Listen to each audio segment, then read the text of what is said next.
Good morning and welcome to the 2019 U.S. Rowing National Championships from Bethel, Ohio on Harsha Lake here at East Fork State Park. I'm Mark Purcell with Amanda Adam bringing you these national championships for 2019. A lot of racing happening today. There were time trials yesterday where the lineups for today's semifinals were set up. We will be starting with the singles for the women's under 17. We'll have three semifinals in that race, and then we also will have races from the quads and doubles in the sculling here at Harsha Lake. Good to be here on this rather warm day, Amanda, and that heat might be affecting those rowers out there on the water. Absolutely. This morning isn't too bad, but as the day progresses, that's definitely going to become a factor. But nothing that these crews haven't seen before in their practices or even yesterday during the time trials. So I hope they're staying hydrated and are ready to go.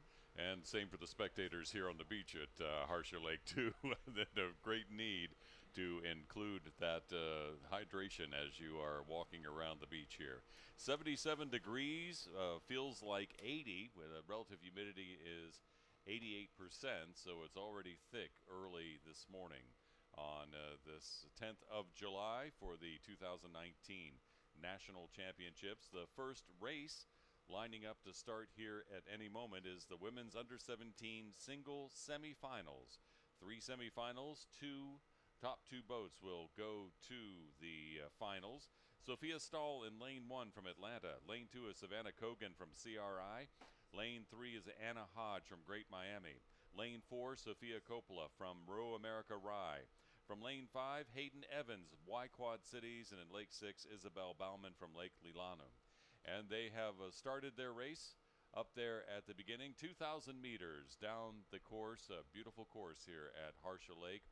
Some very nice conditions, smooth water here, and I imagine that the water will remain smooth on this hot and humid day. Right now, it looks like they've gotten through their starting sequence and have taken their high strokes and already settled into race pace. That happens pretty quickly when you're in a single. The smaller the boat, the quicker you're able to get through that starting sequence and get right into your race pace and lock in. They're already out of breakage, so we're not going to have to restart this race, which is great. Sophia Coppola there in lane 4 from Row America Rye had the fastest time in the time trials yesterday, 8:06.49. She was followed in this race by Anna Hodge from Great Miami, who had a time of 8:30. So very much a spread in the times for these rowers. We'll see how they shake out all the way down the course.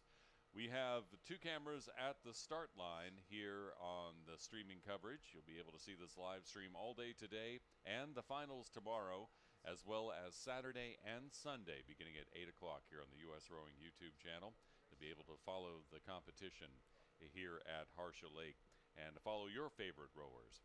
But again, in lane 1, Sophia Stahl from Atlanta, Savannah Kogan from CRI in lane 2, Anna Hodge from Great Miami in lane 3, Sophia Coppola from Row America Rye in lane 4, Hayden Evans from Y Quad Cities in lane 5, and Isabel Bauman from Lake Lilanum in lane 6. Now, they put the faster boats in the center of the course. Explain how they set up the times here. Yeah, so yesterday they did time trials. So everyone went down the course just for time. So they didn't have other boats to kind of compare themselves to, but they put the fastest times in the center. They think that that is a little bit better of an advantage for those rowers so they can see the course. Maybe the course is a little more protected from wake or other rowers in those center lanes. And then the times get a little bit slower from those time trials going out to lanes 1 and lane 6. Well, Sophia Coppola, as I mentioned, with the fastest time in the time trials yesterday from Row America Rye. She is the current leader as they are through the first 500 meters of this 2,000-meter race. Hard to judge right now the exact lineup for all the boats that are in the race, but it is very obvious that Sophia Coppola, with her fast time yesterday, is setting an equally fast time today. And it's kind of a lonely practice here, being a single rower. They're usually the first races in the regatta. You're coming down the course before a lot of the other rowers have even gotten to the course. Absolutely. It's still a little light here as far as as far as the the spectators, spectators they haven't showed up are yet. here. A lot of people are still maybe setting their foot stretchers, rigging their boats. But they're used to this. They practice solo a lot of times, and they're used to it being a mental game. Now there are top two to go to the final on this one. So even though Sophia is out in the lead, we're going to have a great race for that second position. So she might take it down a little bit, not totally blow the tank here on this just because it's a semifinal. Looks like she's sitting comfortably in the lead. So it's really going to come down to that second spot. Who's going to get it? Well, in the time trials yesterday, there were 45 boats that raced down the course, and it was all racing against the clock, trying to set the fastest time. 45 different rowers, and that didn't count the about 8 or 10 other rowers who scratched before that competition. Perhaps in practice seeing all the other competition and deciding, well, maybe this year is not their year to compete at the national championships.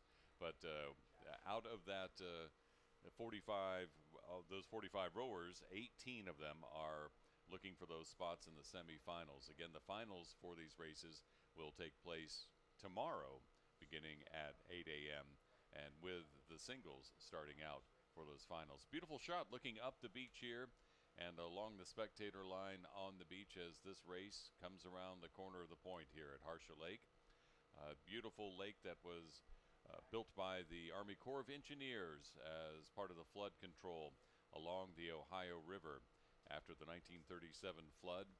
This is a retaining lake.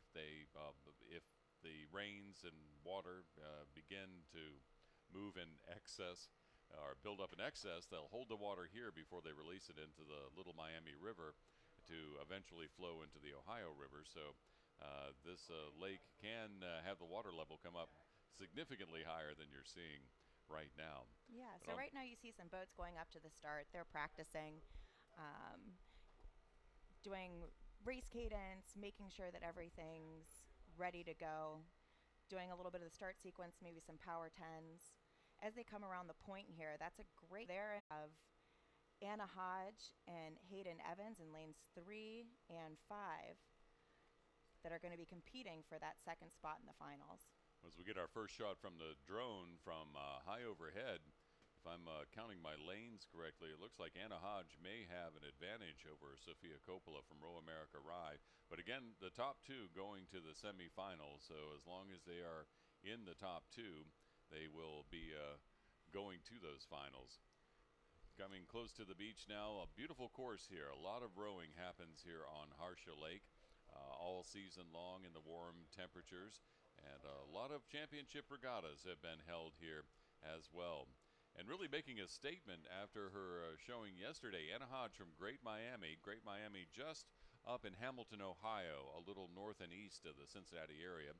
We're about due east of the Cincinnati area right now. But Great Miami, a growing program up there in Hamilton, Ohio, and rowing on the Great Miami River. It's good to see some local talent here at the national championships going for that spot in the finals. Here they are in the red buoys. Here they are, the last 250. This is when they want to start picking it up and sprinting it out to the finish. Now, I'm not sure that Sophia, with the comfortable lead that she has, is going to need to do that. Anna also, in lane 3, seems to be in a comfortable second right now, but she needs to be careful that no one pulls up on her in this sprint area and passes her, because she wants to make it to the finals as well, and it's those top 2 spots that go. So coming down towards the last 100 meters now, Sophia still with that comfortable lead, and it seems like she is just keeping to that race pace that she used throughout the course of the race. I'm looking at bow numbers here, and it looks like the 2 boats have changed some lanes there, so I was calling the wrong boats. It was Sophia Coppola in first from Row America Rye, sealing her position in the final, and it is Anna Hodge from Great Miami in second. Long in third, Hayden Evans from Y Quad City, a club with a great sculling reputation through the years and some great coaching there. Here comes Savannah Kogan from CRI across the line. Then it will be Isabel Baum from Lake Lulanu and Sophia Stahl from Atlanta in the first semifinals for the women's under-17 singles. That was a great race to start off the day. No complications, nobody getting out of their lane, all those sort of things, and that'll help us keep on track for the rest of the day. So these races today are in what they call 7-minute centers. That means every 7 minutes there is a race starting up the course, and the second of the semifinals for the women's under-17 singles on the water right now. And through the first 300 meters, it's Grace DiMartino from Sagamore RA in lane 1, Peyton Hulsiwi from Parati in lane 2, Ava Satterfield from Y Quad Cities in lane 3, Allison Gator-Johnson from Maritime in lane 4, in lane 5 from Sydney University, Amelia Cooper, and in lane 6, Mika Benabram from Sagamore RA. Two boats from Sagamore in this race qualifying through the time trials yesterday. And it was Allison Gator-Johnson there in lane 4 from Maritime, who was the second fastest in the time trials yesterday with a time of 8:17, which was about 11 seconds slower than Sophia Coppola. But again, in the time trials, you're not always pouring all into your efforts. Well, you definitely should, because the whole thing is you don't know where other people are next to you. But some of these racers, I mean, this is a competitive sport. Once you see and feel somebody in the lane next to you making a drive or moving on you, that can really spur you on, and suddenly you're rowing a lot faster and a lot harder than maybe you're even capable of. And so these times can really change and fluctuate from those time trials to these sprint races. Y Quad Cities, I've mentioned there was a boat from Y Quad Cities in the last semifinal, another one in this. They row out of Moline, Illinois on the Mississippi River. And I know from the streaming of the youth nationals that were down in Sarasota last month that Y Quad Cities didn't get on the water until very late in the season due to flooding along the Mississippi. That it wasn't until May that they were able to get out on the water and be able to practice. But they had quite a showing at the Youth Nationals. Well, besides, they're a very strong team, and they actually won first in this event last year. And they've got 4 entries that have made it through over to these semifinals. So even though they had a late start, I would still expect big things for them in this event. Well, they have some great coaching that happened at Y Quad Cities there. Quite a legacy of sculling, as I mentioned, mainly a sculling team where you see a lot of teams focusing on the sweep boats. Y Quad Cities is all about the sculling, and right now it is in the middle of the course with Ava Satterfield from Y Quad Cities in lane 3 and Allison Gator-Johnson from Maritime in lane 4 that are leading the second semifinal for the women's under-17 singles. This one seems to be a lot tighter, so we're going to see a lot more sprinting when we come towards the end of the race. Maybe even a couple moves that they try to make in the middle with some power 10s. Still jockeying for those top 2 spots as they move on to the finals. And this is a very diverse crowd we've got in this final. Everyone from all the way across the pond over in Sydney to right here in our own backyard. So I'm not sure if when they came over, how that's going to affect them with the heat, what they kind of dealt with in their training schedule or time changes, things like that. Great to see the representation in the growing sport of rowing here in the United States, represented here at the National Championships.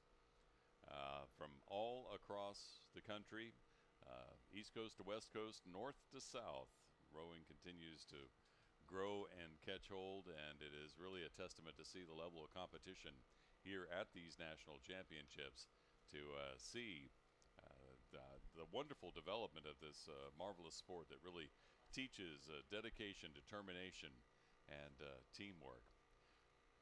Whereas right here, you're teaming with yourself in these singles as they are coming down to the red buoys, indicating the final stretch of this 2,000-meter race, and they're side by side here in the center of that course, Amanda.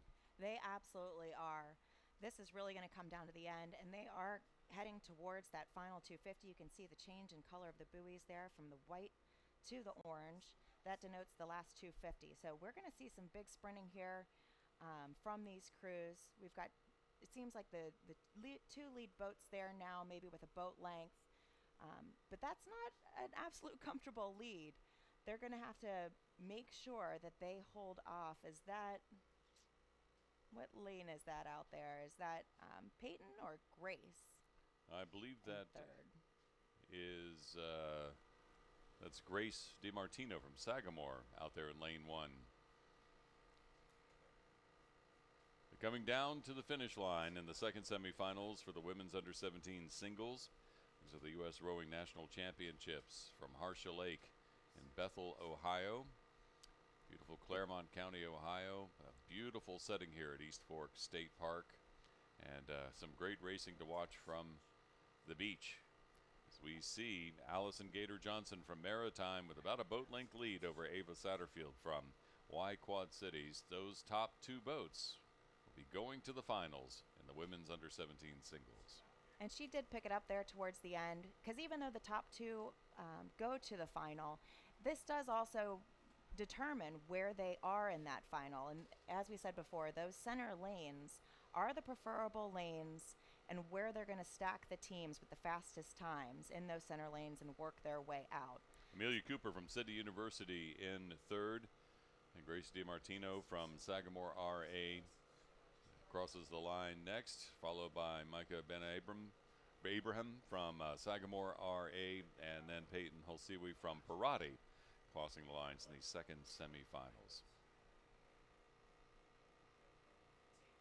Nice shot of the flag at the finish line. You see the flag go up and down as the boats cross.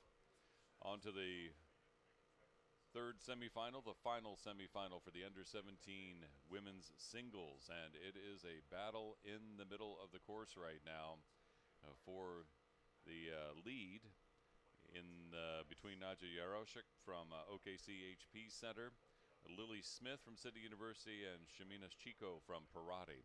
Those three boats all touching, all within a boat length of each other in the early portion of this race. The rest of the lineup in the final semifinal for the women's under-17 singles: Christina Lee from Y Quad Cities in lane 1, Julia Valenka from Y Quad Cities in lane 2. As I said, Shamina Chico from Parati in lane 3, Nadja Yaroshuk from OKC HB Center in lane 4, Lili Smith from Sydney University in lane 5, and Julia DeMeo from Oak Neck Academy in lane 6.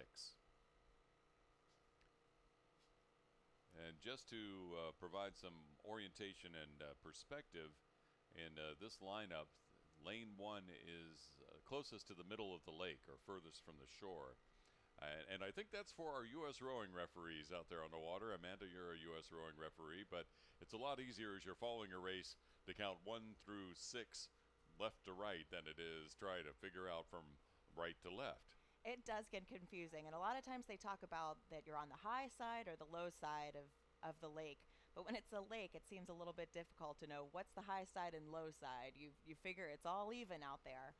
But yeah, the lanes closest to the beach and the spectators is going to be lane 7, and then all the way out closer towards the dam will be lane 1. And I think that was my mix-up in the beginning of calling one of the boats in the lead when it was actually in the lane 5 instead of lane 4. So. Well, and even the camera views as they go back and forth, we have some cameras that are going to be on the high side, closest to lane 1, and then as we get towards the finish, they'll be closer to lane 7. So the view will change as well on these camera angles. And a lot of that has to do with the layout here at Harsha Lake. This 2,000-meter course is snakes between 2 points. You can see 1 point, boat ramp there in the background of this shot you're watching on our live stream. That boat ramp on the far side is kind of a pinch point for the boats that are going up to the start, and you can kind of see a little collection of boats there that have to wait so they're not distracting to the race before they can move past that point into the other warm-up area. Yeah, and we're going to have races coming down all day. You can tell that they're not waiting for the race ahead of it to start the race behind, and that's going to be important for us to stay on these quick 7-minute intervals. So the management of boats, warming up down to the start line and making sure that everyone's making their race on time can be very difficult, and that's why it requires a lot of referees, a lot of volunteers to run a large regatta like this. This view really is a fine example of being able to identify rowers out on the water from far away just by the color of their oars. As you can see, the two red with a white stripe on the right side of your screen if you're watching. Those are the boats from Y-Quad Cities and their unis. Parati has a red uni, no white stripe, and that's Shamina Chico from Parati, who is there fighting for the lead with Nadja Yaroshik from OKC HP Center. But you also see those emblazoned oars, and that really helps coaches and referees be able to call out which boat is which on the water. Absolutely, because a lot of times you don't see those bow numbers. They can blow off with the wind or maybe get taken off if they go through a good wake or something like that. But everyone's doing a good job staying in their lane, so that helps as well. Nobody crossing over, which can be a problem sometimes, especially in these U17 races. These could be newer rowers, and they have to steer themselves. They don't have a coxswain. But we're coming down into the last, I would say, 300 meters now. We still have a comfortable lead out in lane 4. But we are going to see another fight for that second spot. Very much. Shabino Chico from Parati and Nadja Yaroshuk from OKC HP Center have really been fighting all the way down the course. And you can see a glance from Yaroshuk over her right shoulder to check on Chico to see what she is doing. Just checking on the field to see where the competition is. And I want to count out Lili Smith over in lane 5, coming all the way from Sydney, Australia. She's also up there with the pack, even though you can't see her in this screenshot. But she needs to continue to up that speed rate, her rating, if she wants to make a run for this final. But she's right up there with them, with the ladies from Y-Quad Cities. You can see Chico from Parati beginning to pick up the pace, beginning the sprint, seeing those red buoys, indicating the final portion of the race. She has begun to pick up her pace as they come in front of the beach. Yaroshuk from OKC HP Center, sensing that sprint, begins a sprint of her own and begins to chase down Chico. Here they are coming to the line, glancing over at each other. It's also the Lili Smith from Sydney University right there trying to chase down those front two leaders. Yaroshuk begins to pull ahead of Chico. Chico digs a little bit deeper, picking up the pace as they come to the line. Top two going to the finals. A glance from Lili Smith from Sydney University, looking to see if she can catch up. But at the finish line, a very tight race between Nadja Yaroshuk from OKC and Samina Chico from Parati, with advantage to Yaroshuk. So those two boats, the OKC and Parati boats, going to the finals for the women's U17 singles here at the 2019 National Championships. Yeah, so that'll round out the field for our finals tomorrow. Great racing from all the ladies. And perhaps we'll see some of these other rowers later in other events like the doubles or quads. So their racing may not be over for the day. However, some might. The speedsters of the rowing world, the quads on the course right now. These are the men's U19 quads that are racing down the course right now. Conshohocken and Resilient fighting in the front, with Conshohocken B and Vesper right beside him. In this lineup for the first of the two semifinals for the men's U19 quads, it's Conshohocken C in lane 1, Vesper in lane 2, Resilient in lane 3, Conshohocken A in lane 4, Conshohocken B in lane 5, Maritime D in lane 6 for this lineup. And Maritime does have multiple boats, as there are 3 Conshohocken boats in this semifinal. There are 3 Maritime boats in the next semifinal, Amanda. Yeah, that's just kind of how it shakes out. It is random, even though it seems like maybe they did that on purpose, but they didn't.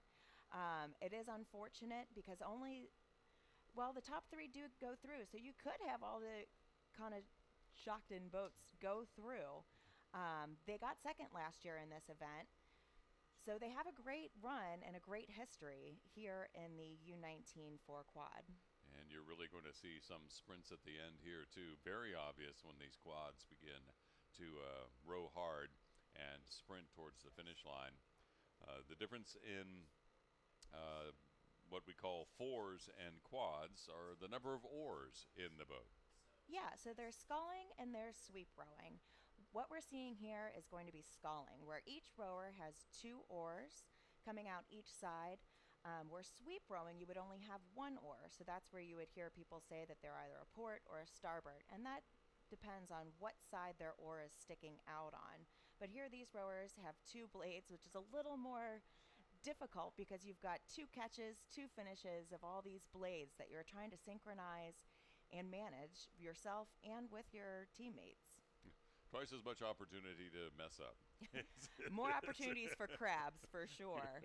But everyone here seems to be doing great. Once you get to this national level, these are skilled rowers, and they know what they're doing. Conshohocken and Resilient battling in the center of the course, lanes 3 and 4 in the men's under 19 quad semifinal. Very tight here together, and not to be left out, that boat from Vesper in lane 2, sticking with that front pack. This is top 3, so we do have another boat that's going to go to the finals, unlike the other races that we had before, and that's because we only have 2 of these semifinals. There will be 6 boats in total in the final. So top 3 will go. So we've got those top 3 leaders that all seem to be about neck and neck there. Conshohocken was the fastest in yesterday's time trials, where they had 12 to go to the semifinals. There were 23 boats that were racing in the time trials yesterday for the men's U19 quads. And some very, very fast boats, and when you look at the time trial times, very close together from 3rd to 9th of those 12 boats. Resilient and Conshohocken with Vesper. You can now, it becomes apparent the V on the back of their unis for the Vesper boat there in lane 2. But out in front right now is Conshohocken A boat in lane 4, just ahead of Resilient in lane 3. I wouldn't count out the Conshohocken boat B in lane 5. They seem to be right up there, along with the other Conshohocken boat, lane C. But like I said, they did get second last year and seem to have a commanding presence here in this semifinal, as they now start to pull away, taking up the stroke rating a little bit to make sure that they get one of the better lanes for tomorrow in the final. Conshohocken B really on the move here, Amanda. I see them moving up on Vesper and trying to pass Vesper for that 3rd spot. Out in front, Conshohocken A crosses the line first. Resilient fighting to hold on to second as Conshohocken B, a big surge at the end, and I think they're going to take that 3rd spot to be able to go to the finals. What then a great it's sprint. Vesper crossing the line, followed by Maritime D, and then Conshohocken C. What a race there in that first semifinal for the under 19 quads for the men. A really great sprint for that Conshohocken B boat to make it into that final. You called it. You saw them coming up there. It really goes to show that the race isn't over until that horn is blown. So some crews are great at the start, some crews are great at the finish, but it all just depends on where you cross the line. The second of the semifinals for the men's U19 quads has Maritime C in lane 1, Maritime B in lane 2, Potomac in lane 3, Maritime A in lane 4, and that was the second fastest in the time trials yesterday. Texas Center will be in lane 5, and Row America Rye closest to the beach in lane 6 in the second of the semifinals. Still in the starting block. The alignment judge still working. The flag is up in the air, and they're off for the second semifinal. Now, Maritime did get first last year, and they've got 4 boats entered this year. We already saw the Maritime D, who unfortunately did not make it to the finals, but now they have 3 boats in this semifinal. So there is a great chance that we're going to see several of them make it through. You can see those referee boats pulling in behind the race. They set off to the side until the rowers get out in front, and then they begin to follow. And as the U.S. rowing referee, explain, Amanda, what exactly these chase boats are doing. Yeah, so as they follow the race, first and foremost, they want to make sure that everything is safe. Second is fairness. So they want to make sure that no one is getting out of their lane, no one's cheating in any sort of way as far as jumping the line or trying to get a head start before the race is actually called. So they're mostly making sure that they're safe and then that they're also everything is fair. So sometimes you might see a white flag go up. That means that they're directing crews to get back in their lane.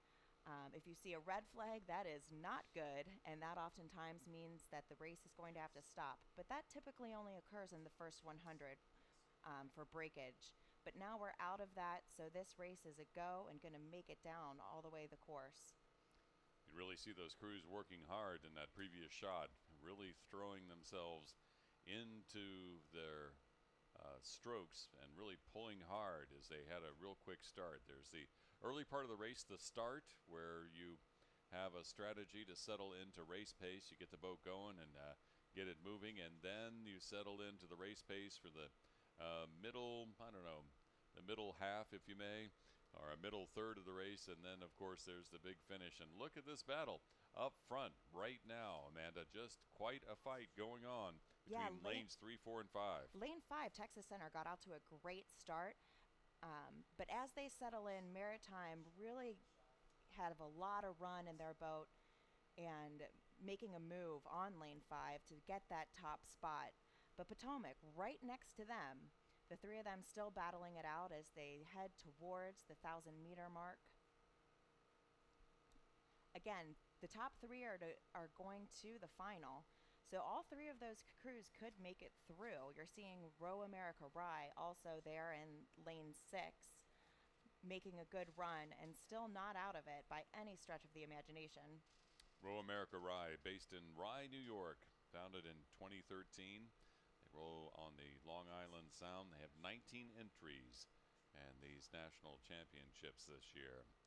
It's Alexander Radovich is the men's coach who coach these athletes who are on the water right now, rowing hard for Row America Rye. And out there in lane 1, Maritime C also seems to be making a move to try to get into that third spot. Maritime B, Potomac, and Maritime A all right in there as well in lanes 1 through 4. The Maritime, we've mentioned their name. They had a boat in the last semifinal for the quads. They have 3 boats in this the semifinal. They're based in East Norwalk, Connecticut, and they brought 32 entries to the 2019 U.S. Rowing National Championships here on Harsha Lake in Bethel, Ohio. Very tight race in these quads right now. Still extremely tight as we pass the 1,000-meter mark, and that the point, you can see another point there. That's a great landmark for them. So you might see a couple moves here, some power 10s, power 20s. Again, trying to make a difference, trying to get out in front of these other crews, which is a great mental advantage right in the middle of this race, where a lot of times crews, it gets a little monotonous in that middle 500, middle 1,000 meters. So if they can make a giant move here, get out a couple seats ahead, that's a big mental advantage as they head into the last 500. Many times, Lindsay Shoup, the U.S. Rowing gold medal winner at the Beijing Olympics in the women's 8, when she was calling the Youth Nationals, talked about that third 500, the very crucial third 500. You're tired from the start and most of the race, but you have to begin to set yourself up for that big sprint to the finish. And that's what's happening right now in this third 500 of the second semifinal for the men's quads. And I just saw a flag go up in the referee boat on the right of your screen as we saw one of the boats. Yeah, Potomac was starting to get out of their lane a little bit. You can see the flag go up again. Once again, these boats don't have coxswains, so a lot of times the bow is going to have to steer. You can either do that. They have a steering mechanism that's attached to their feet, or with pressure. And now it seems like they're overcorrecting a little bit and starting to head towards the other side of their lane as they jockey for that third position. Well, they say the quickest point from quickest way from one point to another is in a straight line, and when you're going side to side like that, you're really at a disadvantage when it comes to race. Well, now they're coming into the last 500, the last 250 here. Lots of sprints are going to be happening because we've got a huge crowd for that second and third spot. It seems like Texas Center is out in the lead, but the second and third spots are still really up in the air with most of the field still in it. Maritime B hoping for a chance, as is the Maritime A boat in this race. They're the two flanking the boat from Potomac. Those are the front three right now. Texas Center with a very fast start, now beginning to pull up, trying to capture that third spot from that boat from Potomac. Potomac again steering across their lane and losing a little bit of time. Here comes Texas Center with a big charge at the end. It's Maritime A, though, with about a half a boat length lead over their teammates, but at the finish line, Maritime A with a big close fight for that third spot. Maritime A in first, Maritime B in second, I believe, but then between Potomac and Texas Center, hard to see who took that third spot and that last spot in the final for the men's under 19 quads. We do have cameras here at the finish that are able to stretch it out so that way you can see literally within inches, millimeters, who gets that final spot. So it's not just a random judge decision. They are able to go to pictures to determine that final spot. And you're right. It's amazing that after 2,000 meters, some of these races can be determined by about a half inch. I mean, we're talking hundredths of a second, and that camera is what helps determine who made that last push at the end and get their bow ball across the finish line first. Yeah, that's going to be a great final tomorrow, as a lot of those boats were very tight in the semifinals. That was just two races there, determining the finals for tomorrow. Now we're on to the women's U19 doubles. Lane 1 is Resilient, Lane 2 Row House, Lane 3 OKCHP Center, Lane 4 in your picture right now and trying to fight for the lead is Row America Rye. Lane 5 is CRI and Lane 6 is Miami, and there is the battle right there. Row America Rye in the lead, but Miami right there with them, Amanda. Yeah, they're just coming out of it. Oh, it seems like Lane 3 from OKC Center is also right up there in second place and seems to be trying to jockey for first right now, making a move, and they are ahead now by a few seats. The top two are only going to go to the finals. So again, we're going to see lane number 2 there, Row House, making a big move, trying to get up in there in the center portion of this race that's so crucial. 3 semifinals for the women's under 19 doubles here at the 2019 U.S. Rowing National Championships. I'm Mark Purcell here with Amanda Adam calling the races for the semifinals, the first day of semifinals. These races racing for positions in the finals that will take place tomorrow beginning at 8 a.m. And you can tune in for the live stream here on the U.S. Rowing YouTube channel at 8 o'clock tomorrow for the finals of the races you're watching right now. And then there's another set of time trials on Friday, followed by semifinals for races on Saturday and the finals for them on Sunday. Right here, the women's under 19 doubles in the first of 3 semifinals. And it seems like lane number 4, Row America Rye, is still out in the lead, followed very closely by lane 3 and lane 5, lane 3 OKC, and lane 5 CRI. Again, only top 2 to go as they head towards the 1,000-meter mark. The glare on the water seems to be picking up a little bit as the sun rises.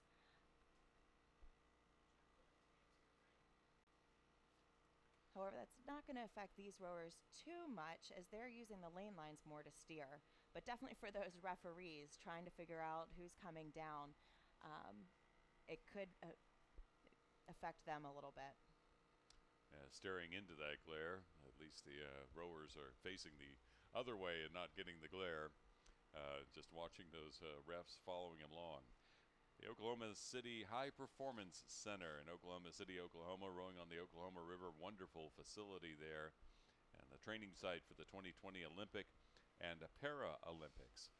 OKC bringing 50 entries to the Nationals this year.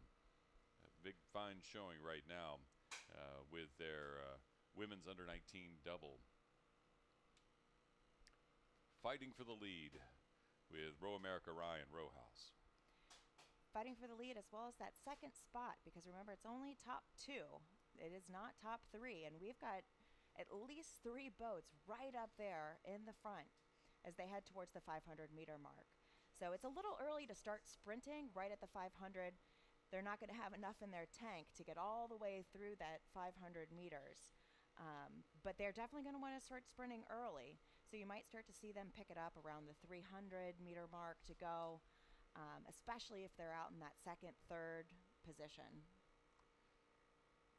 And I called it a photo finish for third place, but it was actually a photo finish for second in that last race with the under-19 quads. It was Texas Center pouring it on. They did overtake and pass Potomac. So the 3 going to the finals for the men's under-19 quads are Maritime, Maritime B, and Texas Center. And the Maritime B and Texas Center boats were only 0.4 of a second apart in that photo finish. Every stroke counts for sure in these races, as right now OKC seems to be making a charge on Row America Rye in these last couple 100 meters for that first place position. And again, you just want to be in the top 2, but it is your time that sets the lineup for the final. So if you're looking for a nice spot in the final, then really you do want to have a good performance here in the semis. Absolutely. Row America Rye still staying out in front of CRI there, but CRI looking over, they know they've got about a boat length behind, and they're going to need to start picking it up if they want to make those top 2 spots. Row America Rye now retaking the lead from that OKC boat, and now CRI making a charge. It's a little hard to see because of the angle on the course as to who's in the lead, especially right now as they come towards the finish. But as the camera angle starts to pan over, you'll be able to see a little bit easier. How it develops. A big charge from CRI in lane 5 right now. Hopefully looking to try to take over that boat from OKC. As they're coming down, it is CRI taking over second place, but in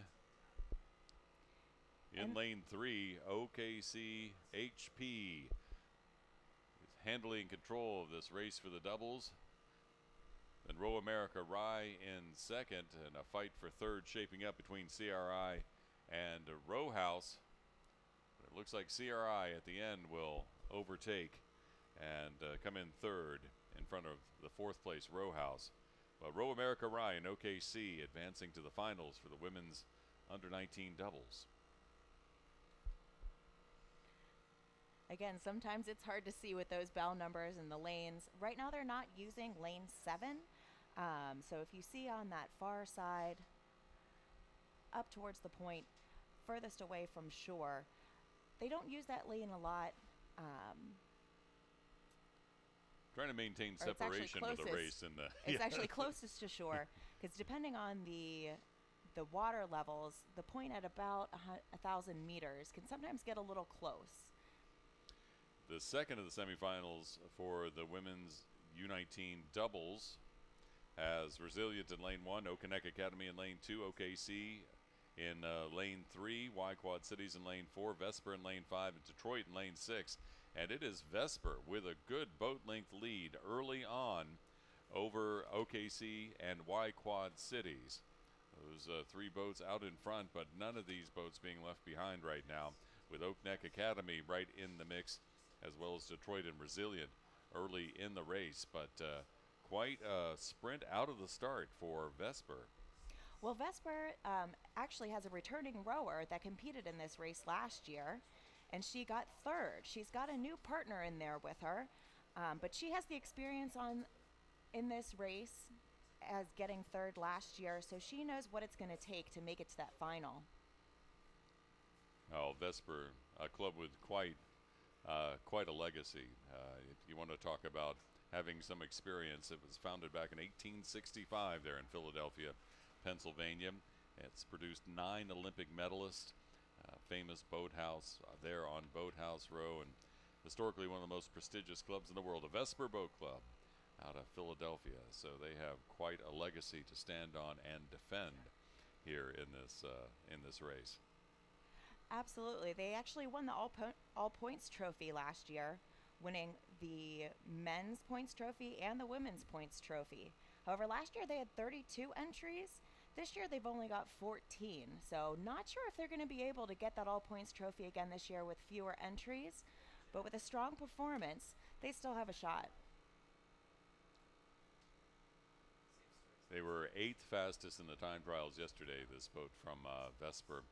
Very fast start for them, but we'll see how the middle portion of this race shakes out.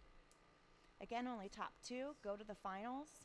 Seems like we've got 4 boats, actually 5, all in contention here. Coming into the 1,000-meter mark, again, you're going to see people trying to make moves, get that edge over their competitors. Some crews better at starts, some better at finishes, but at the end of the day, you just want to be ahead when the course runs out. And on any given day, even your most fiercest competitor can, well, let's just say, possibly have a bad day and make a mistake that will allow you to be able to take advantage of it. So it's not over until it's over, as you said, Amanda. Not until that horn sounds at the finish line. You keep pouring your heart into it the whole way down. And this point here in the third 500, you're beginning to feel the burn, the lactic acid beginning to build up in your muscles, and you really have to reach down deep and overcome that fatigue to pour it on more and fight towards that finish. Again, that can be a big difference between yesterday's heats and these semifinals. As yesterday they were racing themselves and racing the clock. Now that they're looking over and seeing that they've got stiff competition and other boats right there, that could be what they need to spur them on to go faster. So even though you saw some of these boats and they were 8th yesterday, they could suddenly end up with a 3rd fastest time overall in a great position tomorrow. A little bit of navigation issues happening with one of the boats out there. They straighten up again, but Y Quad Cities with a nice showing right now. OKC HP Center right there with them, and we're watching boats as their time trials. Some almost 40 boats were racing in the U19 Women's Doubles in the time trials yesterday. So these are the fastest 18 that you're seeing in these 3 semifinals today. Y Quad Cities and OKC still fighting their way there in the center of the course with Oak Neck Academy fighting to keep up with them, and that boat from Vesper with a fast start now just slightly behind, but we'll see how they shape up as they come up to the beach. Having that experience and having done this before can really benefit them as they enter that last 250. But right now it's anybody's race for those top 2 spots that go on to the finals. But again, if you're in 2nd and 3rd right now, you really need to pick it up and you'll see them do that right now out there in lane 2 and lane 3.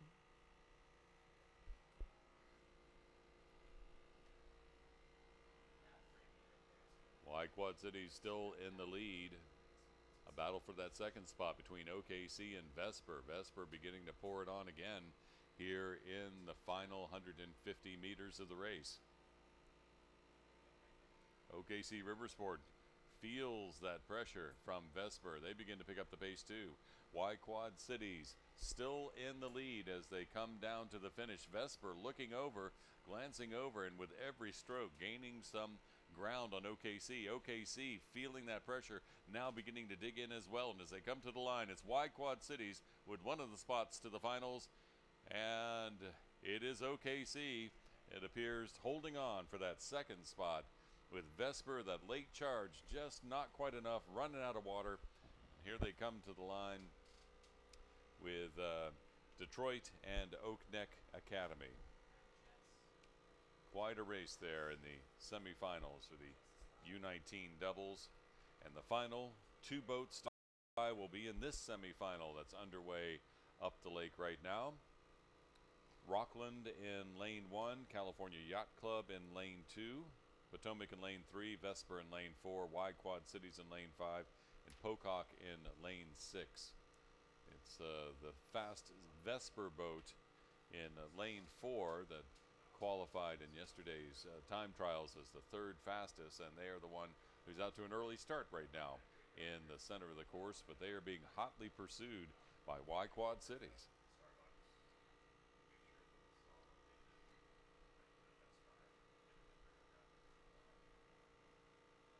So you'll have lanes 6 closest to the shore, to the spectators, and lane 1 furthest away. But Vesper, as we said before, great program with several entries here, and they're still out to a comfortable lead of about a boat length. Well, there's quite a fight for second happening right now between lanes 2, 3, and 5. We'll see how it shakes out as they're just through the start, settling into their race pace, and feeling that finish line growing closer with every stroke. Yeah, we've got lane 2 there, all the way from Sydney, Australia, fighting it out right there with Maritime, who's right next to them. But you definitely want to make sure that you keep an eye out for lane 5. But it helps to have a lane, somebody right next to you that you can feed off of to try to push out faster. And I spoke about the growing popularity of rowing in the United States, and I think this race is a fine example as well, with a boat from Pocock out in Seattle, Washington, a boat from Vesper in Philadelphia, California Yacht Club to Rockland. It really is representative of the growing popularity. Rockland in Nyack, New York, and of course Y Quad Cities there in Iowa. It's pretty, Illinois, pretty interesting to see these young athletes from all across the nation.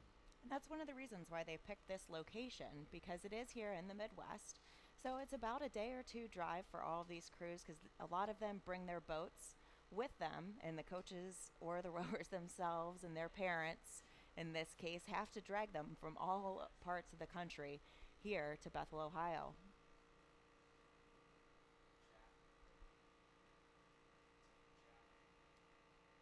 The giant orange buoy that you can see there in the front of the screen, those are the 500-meter marks. There's 4 of them throughout the course.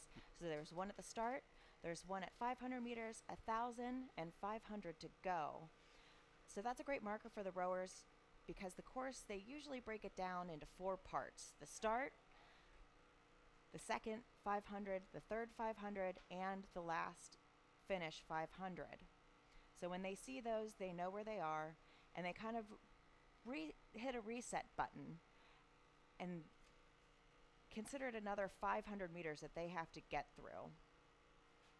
Through the 1,000, through the halfway point, now in that third 500, that crucial space where you're advancing from your race pace to begin to set up your finish and trying to overcome the fatigue that's beginning to set in.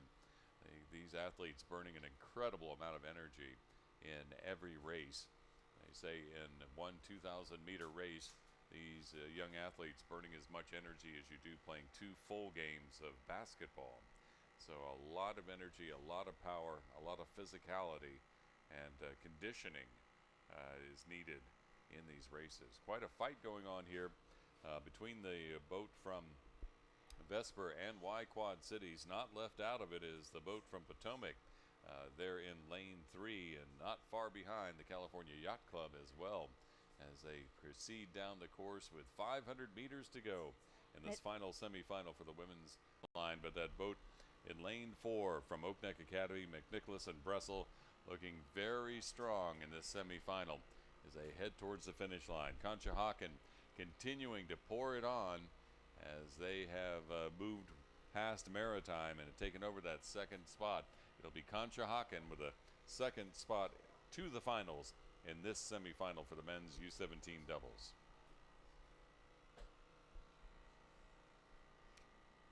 You can see the person on the shore there with the red flag. That is the finish, and it'll raise up and down as each crew finishes. And there's also a horn that blows, so the crews know when they've crossed the finish line. They don't need to see that flag, so there's both a visual and an audio cue letting them know when they've crossed.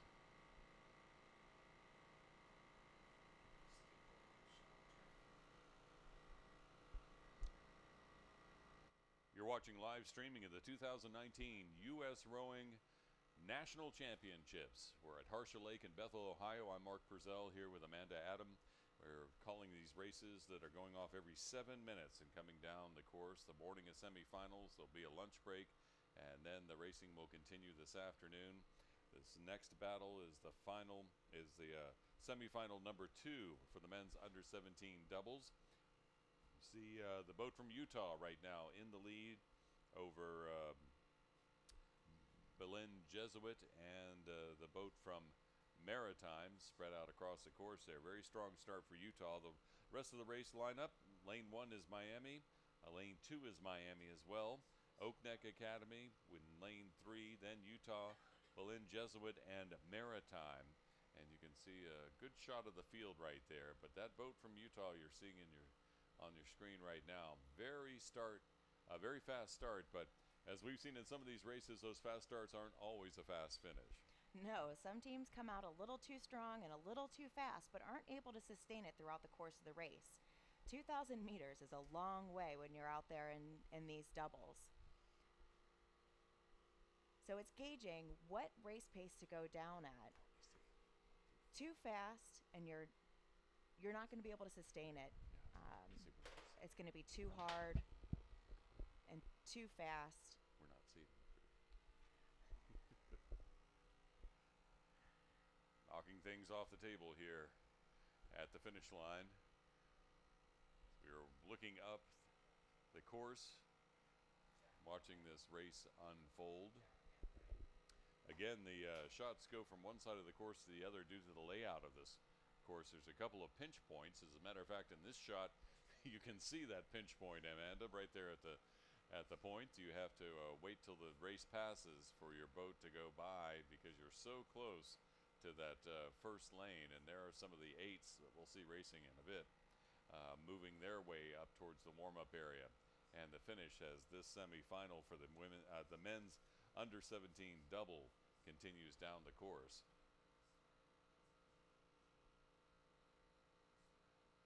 This is the second of 3 semifinals. Top 2 going to the finals tomorrow afternoon, or tomorrow morning, actually.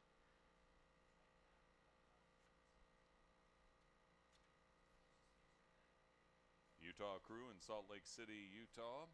They row on the Jordanelle Reservoir and the Jordan Surplus Canal, bringing 5 entries to this national championship this year. Linda Iqbal is the head coach, and I'm sure proud of the men here in the under 17 double right now. A very strong start for them, and a very strong showing right now. They are being hotly pursued by the boats from Miami and Oak Neck Academy and Belen Jesuit. Yeah, and you've got those 2 Miami boats right next to each other. So not only do they want to make it to the final, but they also want bragging rights around the boathouse.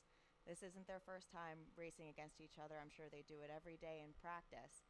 But this is where it really matters. We'll see if the Utah boat can hold on after that fast start as they are heading towards the 1,500 meter mark.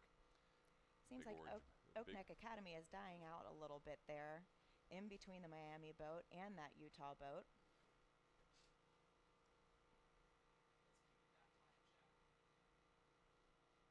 And Miami making a strong showing. Looks like they're starting to gain the lead out there in lane number 2.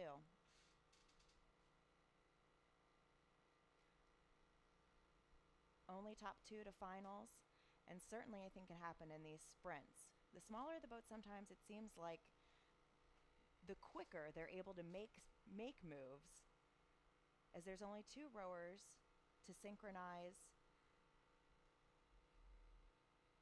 So if one person has a bad stroke, that can make a big difference.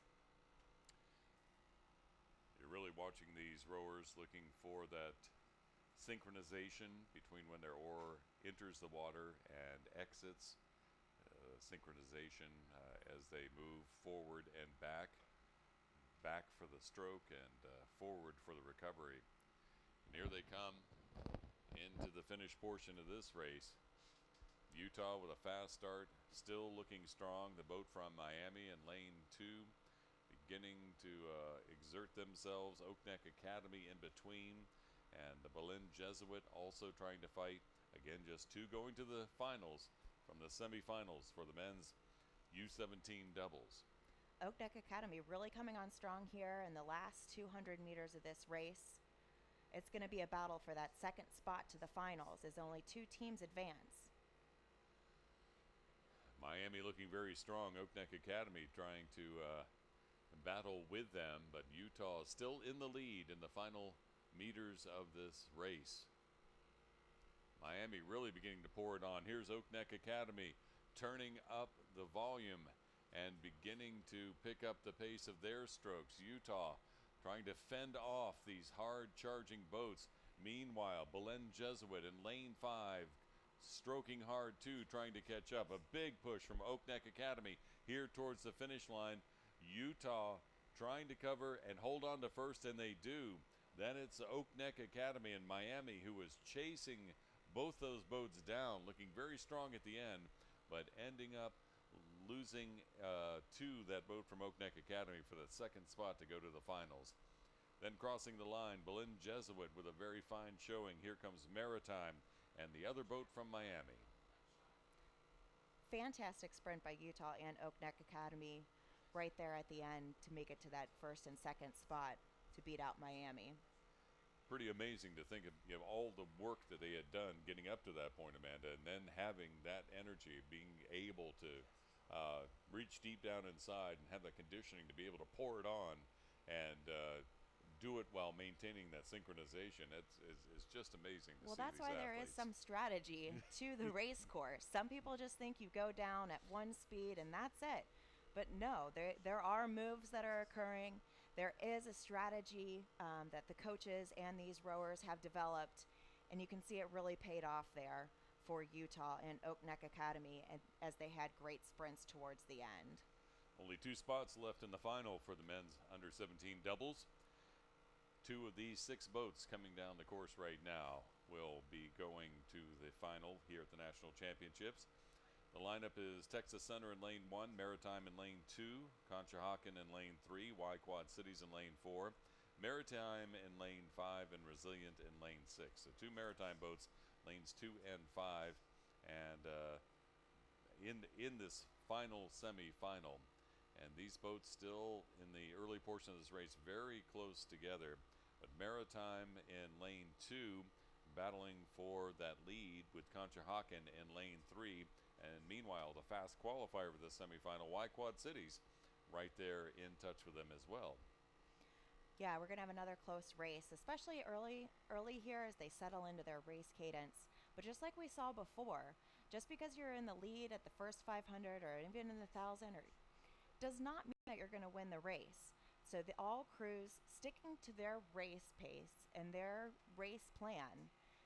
Because if you try to catch the leader now, you may not have practiced that, and you're not going to have enough for that sprint in the end. And it's all what happens at the end and where you finish, not where you cross that 1,000-meter mark that matters.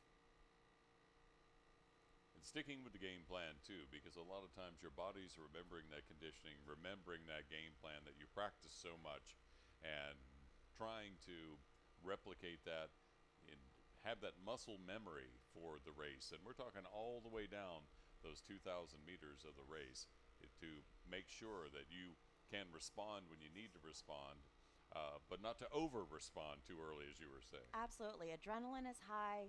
You're all lined up. And when you hear that horn go and the flag lower, some people can get off a little too fast, a little too high, and forget that they've got a long race ahead of them that they need to be able to stick it out for.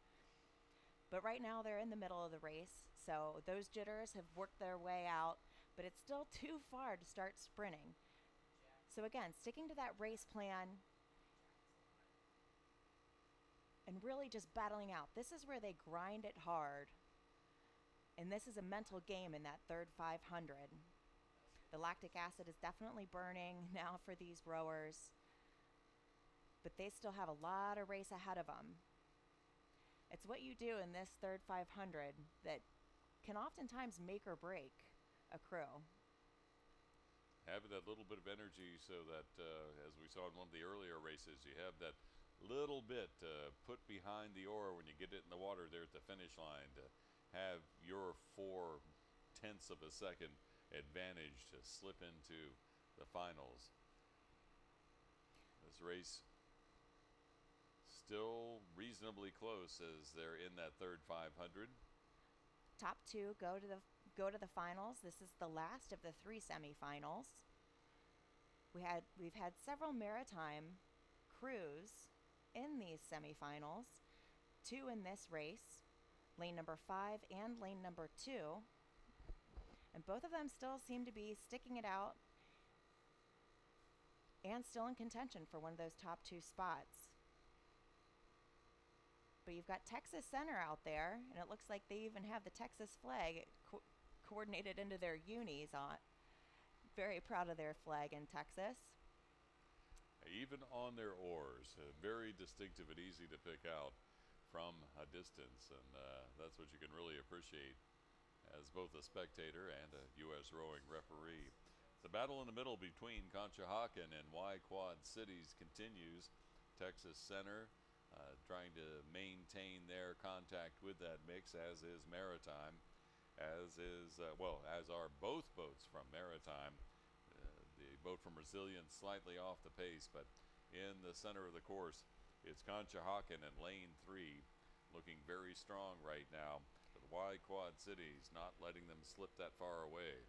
Texas Center out there really starting to pick up the race cadence and sprinting towards that finish as they try to catch up with Y-Quad Cities. We saw quite a finish in the last semifinal. We'll see how this one races down to the end. Conshohocken, Y-Quad Cities. Conshohocken with the advantage right now.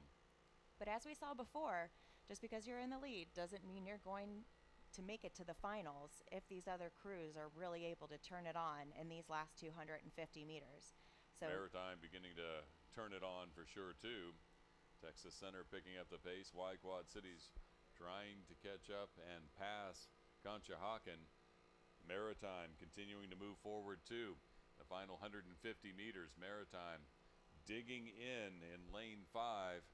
Conshohocken trying to fend off these advances. Y-Quad Cities glancing to the right, beginning to pull hard too. But as they come to the line in the final semifinal for the men's under-17 doubles, it's Conshohocken with a boat length over Y-Quad Cities. Those 2 boats going to the finals. Maritime with a big push at the end is finishing up in 3rd. And unfortunately, it looks like that early sprint for Texas Center did not pay off for them, as now they are coming in one of the last few boats to cross the finish line. Texas Resilient and the other boat from Maritime crossing the line.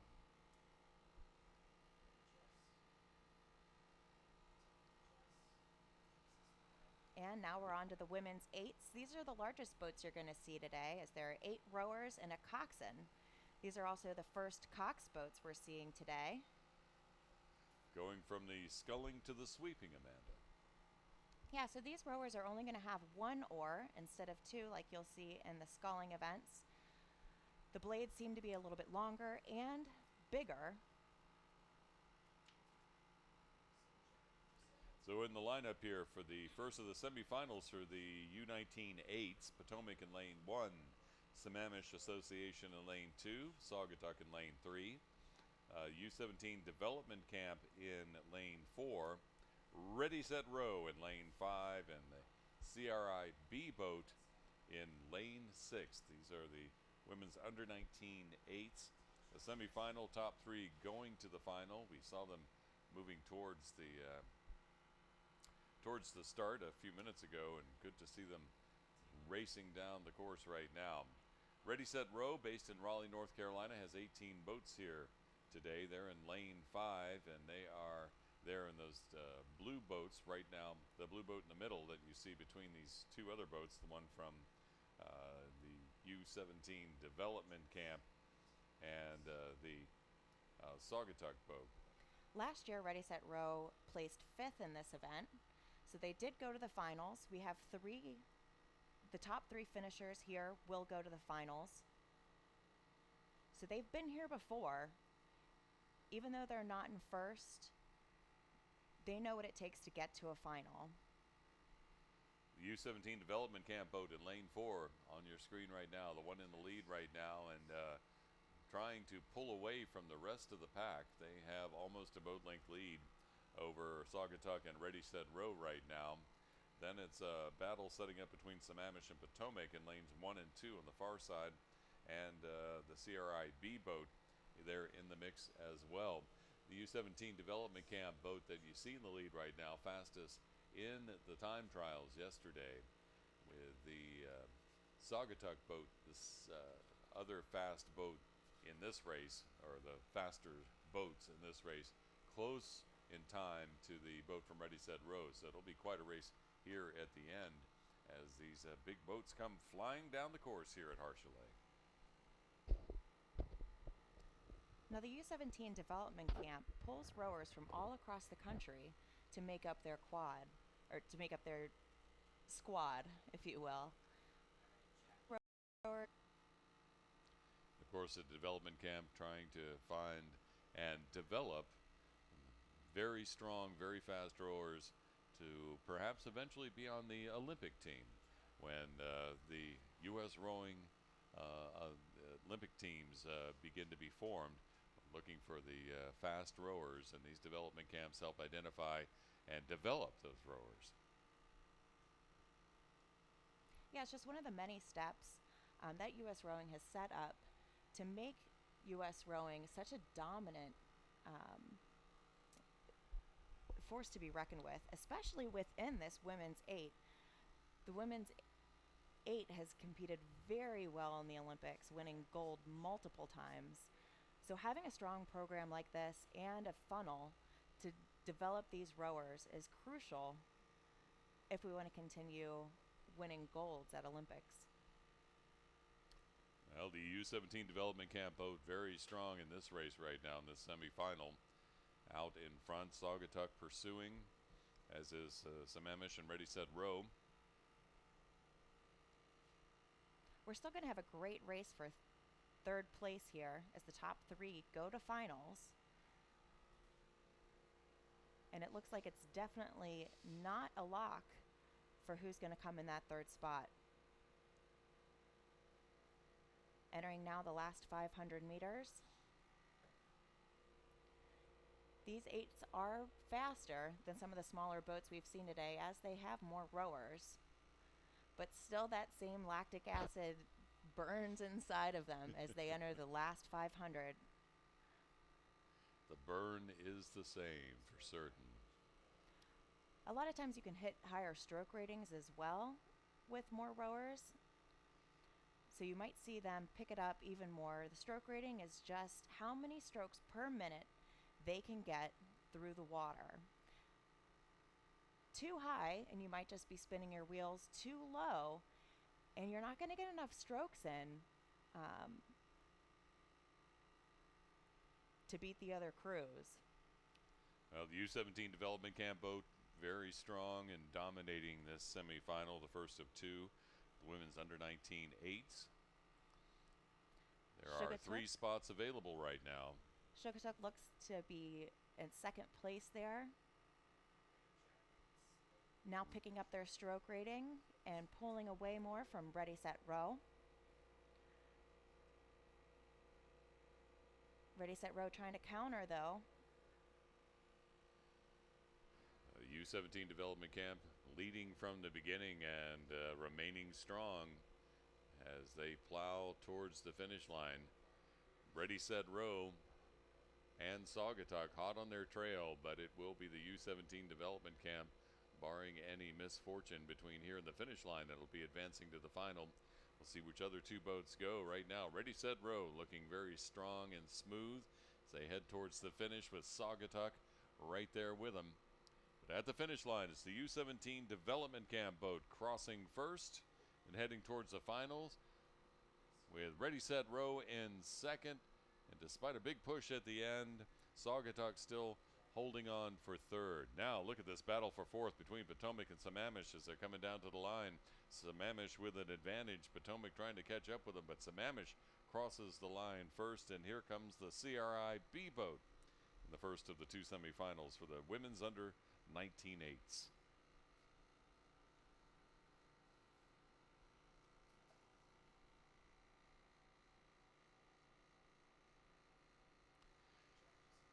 So in some of these shots, Amanda, since you're a U.S. rowing referee, you do see the flag at the finish line here at the 2019 U.S. Rowing National Championships at Harsha Lake in Bethel, Ohio. You mentioned the horn, or we've mentioned the horn before, but it's the horn and the flag. Why a horn and a flag? Well, especially in the coxed races, the coxswains can see the flag and they're able to let the rowers know how far they've got to go. They're the eyes for the rowers, as the rowers shouldn't look out of the boat. They need to maintain focus on their oar and on the catch, finish, and the timing in the boat. So it's only the coxswains that are supposed to look outside of the boat and see where they are in the race and convey that to their rowers. So they'll be looking for the flag while the rowers would be listening for the horn. Well, here's the women's under 19-8 semifinal, the second, with 3 spots available for boats to advance to the championship final. In lane 1 is the Row West Racing Camp C boat. Lane 2 is CRI. Lane 3, Tbc Racing. Lane 4, Row West Racing Camp. That would be the A boat, since in lane 5 is the Row West Racing Camp B boat. And then Penn AC in lane 6, the women's under 19-8 semifinal, with the 3 boats from Row West Racing Camp. You thought Sally sells seashells by the seashore is hard to say. Try to say Rowing West Racing Camp real quick. Yeah, they're based in LA. And they got second last year in this event, so they are no stranger to women's 8s. But having 3 in the same event can be difficult, as only 3 are going to the finals. So they're going to have to battle it out with these other crews here to take those top 3 spots. So it's going to be difficult for all 3 boats to move on. CRI won 4th last year. They're in lane 2. So they also have seen a final here at Nationals U19 8s. The Row West Racing Camp boats, very familiar with their competition, side by side right now, pushing each other down the course. Not far behind is Tbc Racing. Tbc Racing is a team that's based out of Arlington, Virginia, racing on the Potomac River. They are a summer and fall club, so they are mainly rowing in the latter part of the year. So good to see them out here in lane 3. They have a number of entries at this regatta. As a matter of fact, 48 boats from Tbc Racing entered in these national championships, and there they are in lane 3, chasing those boats from Row West Racing Camp. And that's not something you hear of too often, a team being more of a summer and fall program. Typically for teams, the spring is their main event. So for them to just now in the summer be kicking off their real race season is very different, as other teams are finishing theirs. So it's great to see them with a great number of entries as they start their main portion of their season. The fall, though, is a different type of racing than what we're watching here today. In the spring and summer, you'll have sprint races. That's what you're watching now, with several crews that line up at one time and go down the course together. Where in the fall, it's more head races, where you're competing more against the clock, and then they compare the times at the end to determine who the winner was. That's not too different than what we saw yesterday and how these teams got here today in the semifinals. As yesterday, they competed in different heats and time trials to get here. So very similar to the head races is how they determine. And a lot of times you have to do that when you have so many entries in a race. There's just too many boats for everyone to do a sprint heat to determine who's going to go to those finals. A lot of time and a lot of wear and tear on those U.S. rowing referees as well when you have so many heats out there. And how does the refereeing vary from the sprint to the head races? I mean, because obviously in the head race you're not having a chase boat for every boat. So how do the refs work in a head race? Yeah, so head racing, making sure that we're getting the times is very important, because just knowing when they cross the finish line is not enough. And sometimes crews will pass each other in those head races as well. So making sure that they're getting the time at the start and the time at the finish and the bow number is crucial for those referees to determine what the order is of finish. Then they just kind of space themselves out throughout the course to make sure that people aren't cutting buoys and are staying on course, and that everything is safe and fair. But obviously with sprint racing, you've got the chase referees following the races, which is oftentimes more exciting for the referees because we want to see who wins and how the race goes as well. But when you're just stationed on the course, you don't get to see as much of that.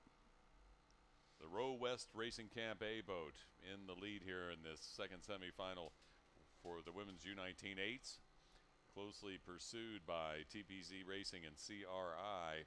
It'll be a battle for between those two, I think, but we'll see if they have something left in their pocket to pull out here in the final 250 meters of the race. But Row West Racing Camp in lane 4 looking very strong in the semifinal for the women's eights. They've got their other two crews out there, though, Row West C in lane 1 and Row West B out in lane 5. And both of those crews are vying for 4th right now, along with Penn AC. And if they have a great sprint, they can still clinch one of those top 3 spots. And it seems like Row West B is doing just that, really turning it on, seeing if they can make it past TBC for that 3rd spot. The CRI boat, I think, is the one that might be in jeopardy right here, as Row West Racing Camp's A boat comes to the line in the women's U19 eights. Here comes a big push from the Row West Racing Camp B boat. They have passed and taken over 3rd, and now they might even take over 2nd from TBC Racing. A big push from Row West Racing Camp right at the end, and yes, they do. The Row West Racing Camp B boat comes in 2nd with TBC Racing in 3rd. CRI in 3rd for most of the race, slips back to 4th with the Penn AC boat there in 5th, and Row West Racing Camp C boat will end in 6th here in that second semifinal. What a push. Very impressive from the Row West Racing Camp B boat. I think that's going to set up quite a final for the women's U19 eights come tomorrow. Absolutely. 2019 U.S. Rowing National Championships from Bethel, Ohio. You're watching live streaming on the U.S. Rowing YouTube channel.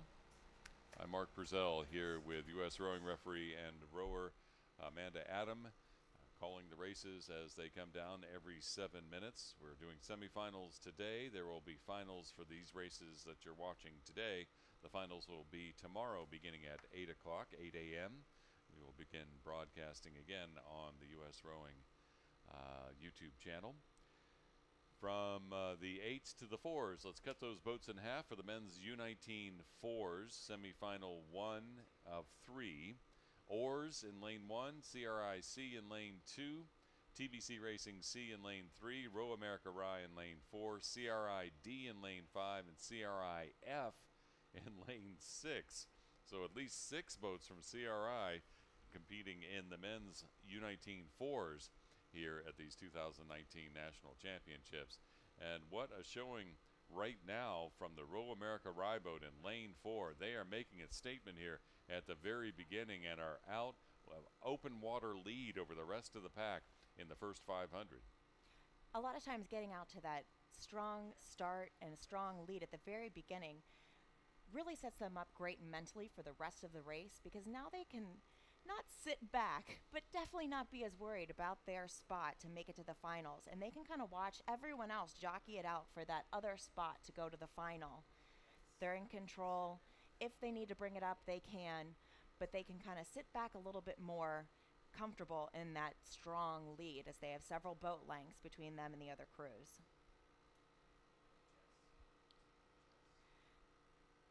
Have to maintain that rhythm, maintain your power as you're going, not become, uh, not lose focus on exactly how you're running the race. You can see that focus and the intensity in many of these boats as they're listening to their coxswain coaxing them down the course, reminding them to keep their head in the boat and their mind on the race. And you see that in these young athletes here as they race on Harsha Lake. Coxswain is definitely a harder job than most people will give them credit for. A lot of people think they just sit there and they're dead weight. Most of these coxswains actually lay down in these fours. You'll see them in the bow of the boat, unlike the eights where they were sitting up in the stern. Being in the back and laying down distributes their weight a little bit more evenly, and in these smaller boats, weight distribution is a bigger deal, and can kind of offset the boat and slow it down a bit. So you can kind of see their heads sticking out there from the bow, right behind bow seat. So they don't get to see a whole lot, and every now and again you might see them sit up a little bit to be able to look around and see where the other crews are. They're also steering down there. They've got wires and a mechanism that comes up from the center of the boat that connects down to the rudder, allowing them to steer as they lay down there and coach their teams across the line. I know the Row America Rye boat coxswain will have to sit up to look with the lead that they have right now. Very confident and very brash in the start in taking over the lead and holding on, but as you said, it gives the rowers more confidence to be able to see what the competition is doing behind them and keep up with what they're doing. It always felt nice to be able to look at everybody behind you and kind of imagine putting your feet on their back and continuing to push away. We went from the eights to the fours, but there is no such thing as a six. A lot of people think that there should be, as we have pairs, singles, fours, and eights, but there is no six. Only the top two teams will qualify for the finals, as we do have 3 semifinals for these men's U19 fours. So 31 came down the course in the time trials yesterday. We're going to be seeing the top 18, the fastest 18 of those 31 boats that came down. Yeah, and a lot of those boats were CRI. They did a great time in those heats yesterday to qualify so many boats for the semifinals. But they've got they've got 4 crews in this race right here. Or no, 3, sorry, just 3 in lanes 2, 5, and 6, all battling it out for those top 2 spots. But it is that Row Rye America with several boat lengths as they head into the last 200 meters. And we'll see if there's a battle for second. Tbc Racing C right now looks like they have a hold on the second, but CRIC boat is not that far behind them. But boy, what a dominating performance here in this men's U19 4 semifinal from Row America Rye, guaranteeing themselves a spot in the finals for the U19 4s. And depending on how the other semifinals go, perhaps a very fine lane placement too. Yes, and you'll see that they're not really bringing the rating up too much. They know that they don't need to. They've secured that top spot. So it'll be interesting to see how different their time is tomorrow compared to today, because you know they've got more in the tank.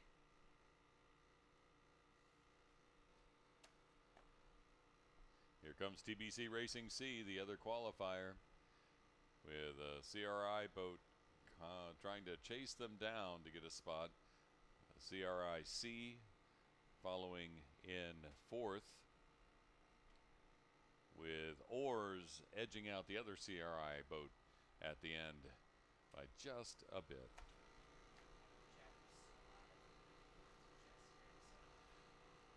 "2019 U.S. Rowing National Championships continue with the second semifinal for the men's U19 fours. It's Penn AC's E-Boat in lane 1, Conshohocken in lane 2, CRI B in lane 3, Tbc Racing B in lane 4, the CRI A boat in lane 5, and Vesper in lane 6.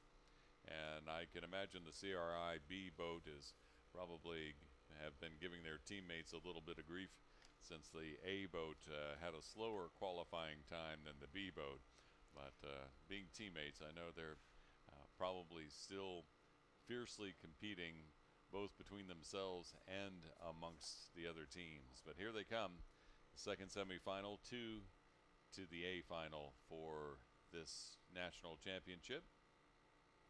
Yeah, so not only racing against each other, CRI, A and B, because only the top 2 go to the final, and TBC is the top-ranked team out of this semifinal. So not only is CRI competing against each other for bragging rights around the boathouse, but they've also got to beat out that TBC boat if both of crews went ahead to the finals tomorrow. But these are the 2 fastest crews for CRI, even though they have so many that have made it to these semifinals. So this is going to be their best shot at getting a crew to the final. The TBC boat shooting out to the lead. They have a boat length over the CRI A boat, which has about a half a boat length off or over the CRI B boat early in the race here. That B boat showing why they should be the A boat around the boathouse right here, as they look to be a couple seats ahead of their CRIA. Conshohocken sticking right with those that front group, along with the Penn AC boat in lane 1, as they are very early in the race. It does appear that it's only the Vesper boat that seems a bit off the pace in the early portion of this race.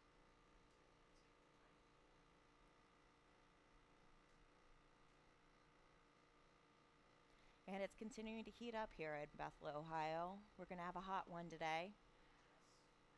So these rowers need to load up with sunscreen and water, because they've got about 45 minutes usually they launch before heading down to the course. So these boats have been out on the water already for 45 minutes before they even hit the start line. You mentioned some of these boats, some of these rowers are in more than one boat and pursuing, so they row all the way up the course to race all the way back down the course to go all the way back up the course for another race and then all the way back down. So quite a workout happening. Yeah, but hopefully they should have at least an hour and a half. That's about the least amount of time that you want to have in between races. The great referees and team here that scheduled the event here today try to also be cognizant of that, to allow rowers to row multiple events but still get their rest time in between so they can rehydrate and even change out boats and things like that. Well, you mentioned the referees making sure that the races are fair, but they're also out there for the safety of the rowers, because you see these referees who are chasing the race and maintaining the integrity of the race. But after these boats cross the finish line, there's also a referee at the finish waiting with water and to make sure that the rowers are okay after the race. Yeah, after every race, actually, the race is not deemed official until the referee raises a white flag at the end of the race. And one of the things they look for would be rowers in distress. Rowers can also dispute or challenge something that happened during the race by raising their hand. But yes, they want to make sure that the race was fair, safe, and that everyone's okay before they deem the race as final. Oftentimes, they'll also get a heads up from the coaches if someone has asthma or an inhaler in the boat or any other sort of health-related issue that they should be aware of. So they're also keeping an eye out for that. U.S. rowing referees working sometimes even harder than the rowers. So if you see one of those blue shirts walking around here at the regatta, be sure to thank them for the hard work that they put in to making this regatta safe and fair. We've got a real battle out there, as it seems like 3 boats across. Only top 2 go to the finals, though, as we head into the last 300 meters. They're going to really have to start picking it up and sprinting towards the finish. Tbc Racing B and CRI B battling it out with Conshohocken not so far out of it. We'll see how they line up in the final portion as they come down to the finish line here at Harsha Lake.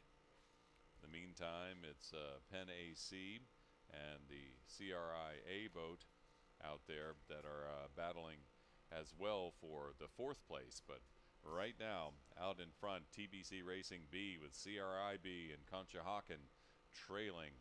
CRA, though, coming on with a great sprint. And remember, they've been racing and competing with CRIB, so they're used to having somebody right there next to them at the finish and really racing it to the line. So I wouldn't be surprised to see a great sprint out of them in this last 200 meters.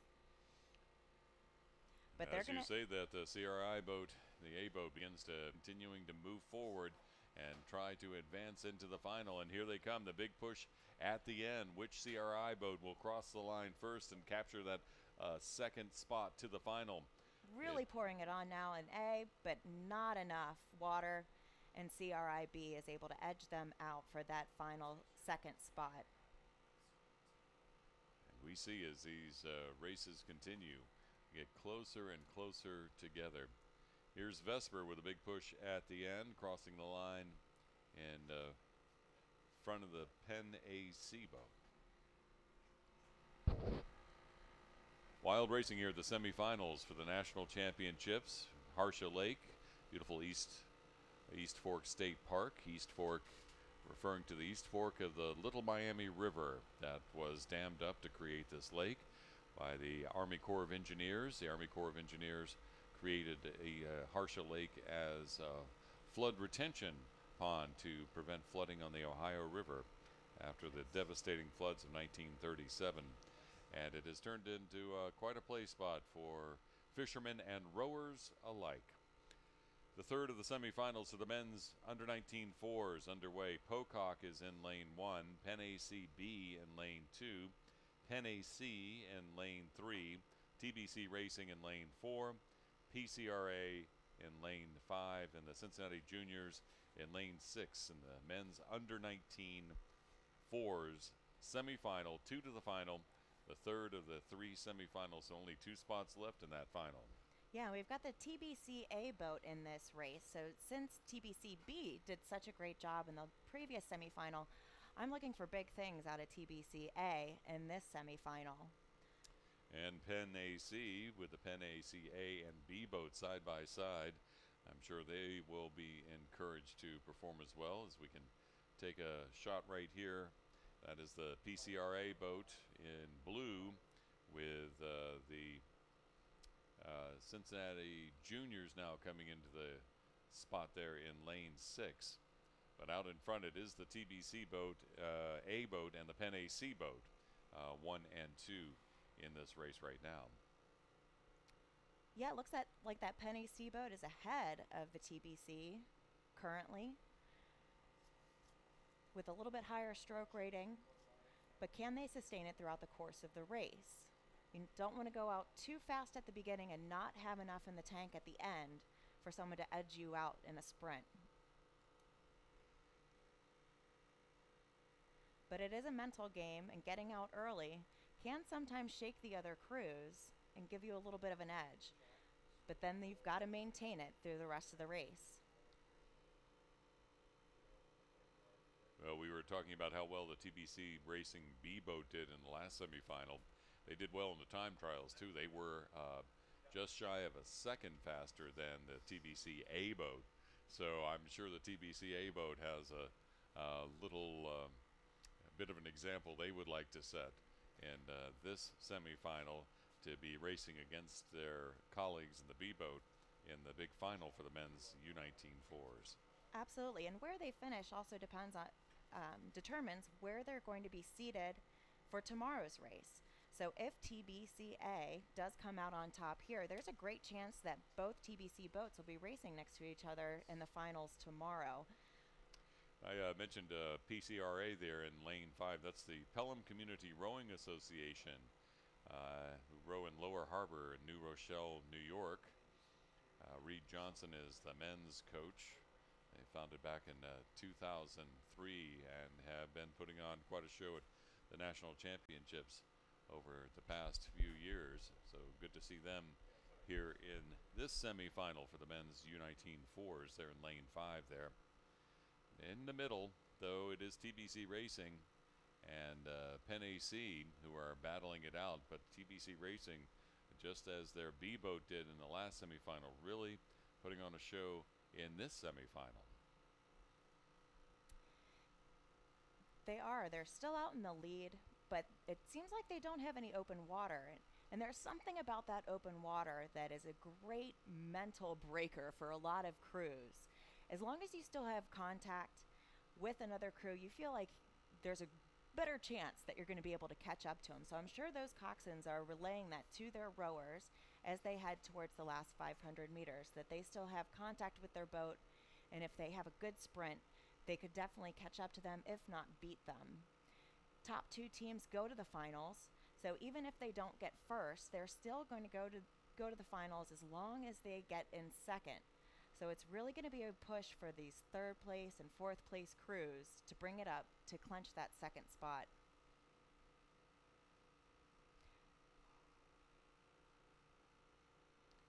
And 500 meters to go.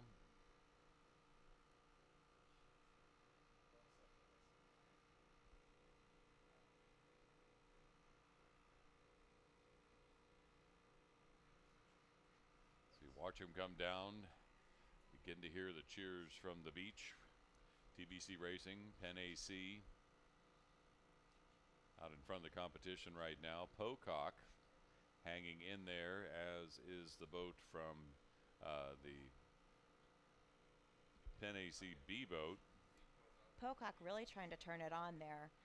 They weren't really in contention through most of the race, but now with a good early sprint, they seem to be back up in at least the top 2 areas, or at least vying for them. They've still got a shot here, but did they start sprinting too early? Are they going to be able to sustain it in this last 250 meters?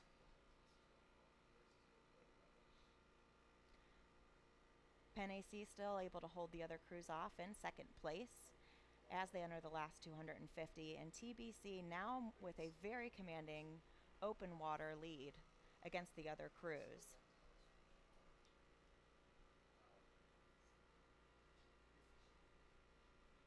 Lane 5, PCRA really trying to turn it on to see if they can catch up to that Penn AC boat for the second spot. But TBC just maintaining a nice rate, not taking it up too high as they cruise across the finish line. And it looks like they're going to clinch that first place spot with their other TBC boat that got first in the prior semifinal. Big push there by the Cincinnati Juniors at the end, but they'll have to settle for 4th. In the meantime, Penn AC B boat in front of Pocock crossing the finish line.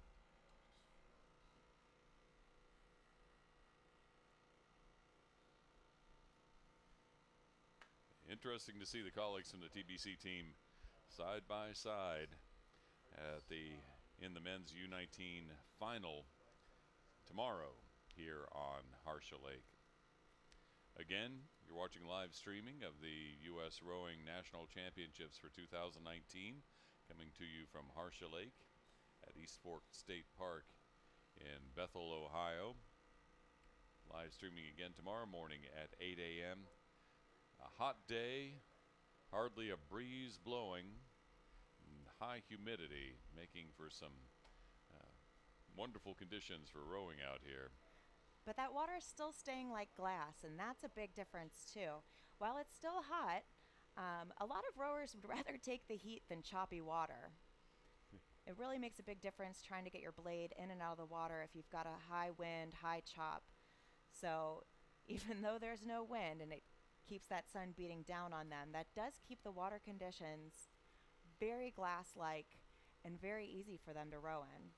Now to women's fours for the women's U17 four semifinals.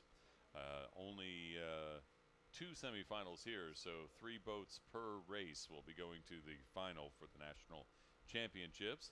Just underway, it's Ready, Set, Row C in lane 1, CRI C in lane 2, Row America Rye in lane 3, Saugatuck in lane 4, CRI A in lane 5, and TBC Racing B in lane 6 for the women's U17 4 semifinals.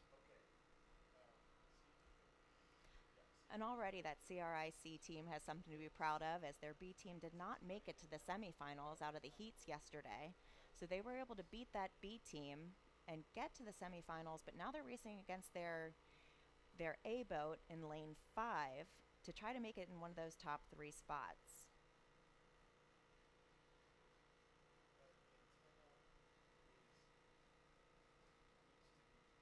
Through the breakage area, so the race is underway. We'll continue down the course. We'll be seeing these U17 4s. These are the sweep boats, and in a moment the U17 quads, which are the sculling boats. So you'll see twice as many oars in the next race as you're seeing in this race right now. From a distance, sometimes it can be hard to tell what's the difference between a quad and a 4, because there's 4 rowers, and you see 4 rowers and you think it must be the same thing. But it's very different. As he mentioned, in the 4s, you're going to have sweep rowing, which is just 1 blade per rower. These happen to be cox boats as well. You can also have a straight 4, which means no coxswain, but these have a coxswain, so they're in there helping steer and yell out the race plan to the rowers, while the next semifinals are going to have quads, where the rowers have 2 oars per rower, and quads do not get a coxswain. The rowers have to steer themselves. Saugatuck out to an early lead here in this semifinal, closely pursued by TBC Racing B in lane 6, along with the CRI and Row America Rye boats, from what we can see and from reports. As we're watching the racing here from the finish line at Harsha Lake. Top 3 to go to the final, so we only have 2 semifinals here. Sometimes it's nice to have a few more boats and a few more spots per race. Gives you a little more wiggle room here, especially if you're out in the lead. You don't have to really push these semifinals because you only need to come in the top 3. So if you get out to a commanding lead in this first 1,000 meters, you can rest a little bit easy that you're going to make it to the finals, but you certainly don't want to become complacent, as we've seen many crews get passed in the last 500. The Saugatuck Rowing Club, this is one of 8 entries they have here in the national championships, and quite a history of sending rowers to the national team. They sent 3 rowers to the 2018 national team, and that's quite an accomplishment for one rowing club to have that many rowers on the national team. Founded back in 1993, rowing on the Saugatuck River in Westport, Connecticut, the Saugatuck Rowing Club. So this, their hopes on one of their 8 boats on the line right here in Saugatuck was in the lead in the early portion of the race. And as I'm seeing, you mentioned that chop and all, and one way you can tell how efficiently the rowers are rowing, the way the oars are coming in and out of the water and the way they travel between the recovery, where they pop out of the water and they roll back in the entry into the water. And you can see a little bit of splashing every now and then from some of those oars, and every time you see one of those splashes, that's really working against you, right? Well, it depends on how much it is. You want to make sure that you're grabbing as much of that water as you can as you get up to the catch. So a little bit of splash is okay. It's called backsplash. It just means you're getting all the water that you can. But obviously, if you're getting a ton of backsplash and you're drenching the poor rower or coxswain behind you, yeah, you're checking the boat down and you're not going to move as fast. But if you have no backsplash at all, that means you might be missing some water at the catch, and that means your oar is going into the water as you've started your drive. So you're missing some valuable water that could be some great speed for your boat. So you want a good balance of a little bit of backsplash, but not too much. The catch is one of the most difficult parts of the stroke to master. Saugatuck in lane 4 continuing to lead here in this first of two semifinals for the women's U17 fours. Looks like Row America Rye and also the Ready Set Row boats are doing well and trying to maintain contact, but Saugatuck was out to a very strong start in the first 500, so the battle might be for second and third in this race for an opportunity to go to the national championship final in the U17 fours. Looks like Row America Rye already starting to pick it up a little bit. Saugatuck not seeming to mind too much about that, as the top three will go to the finals. So some crews, there is some strategy there. Some crews want to get first place to get some of that priority lane seating for tomorrow's finals.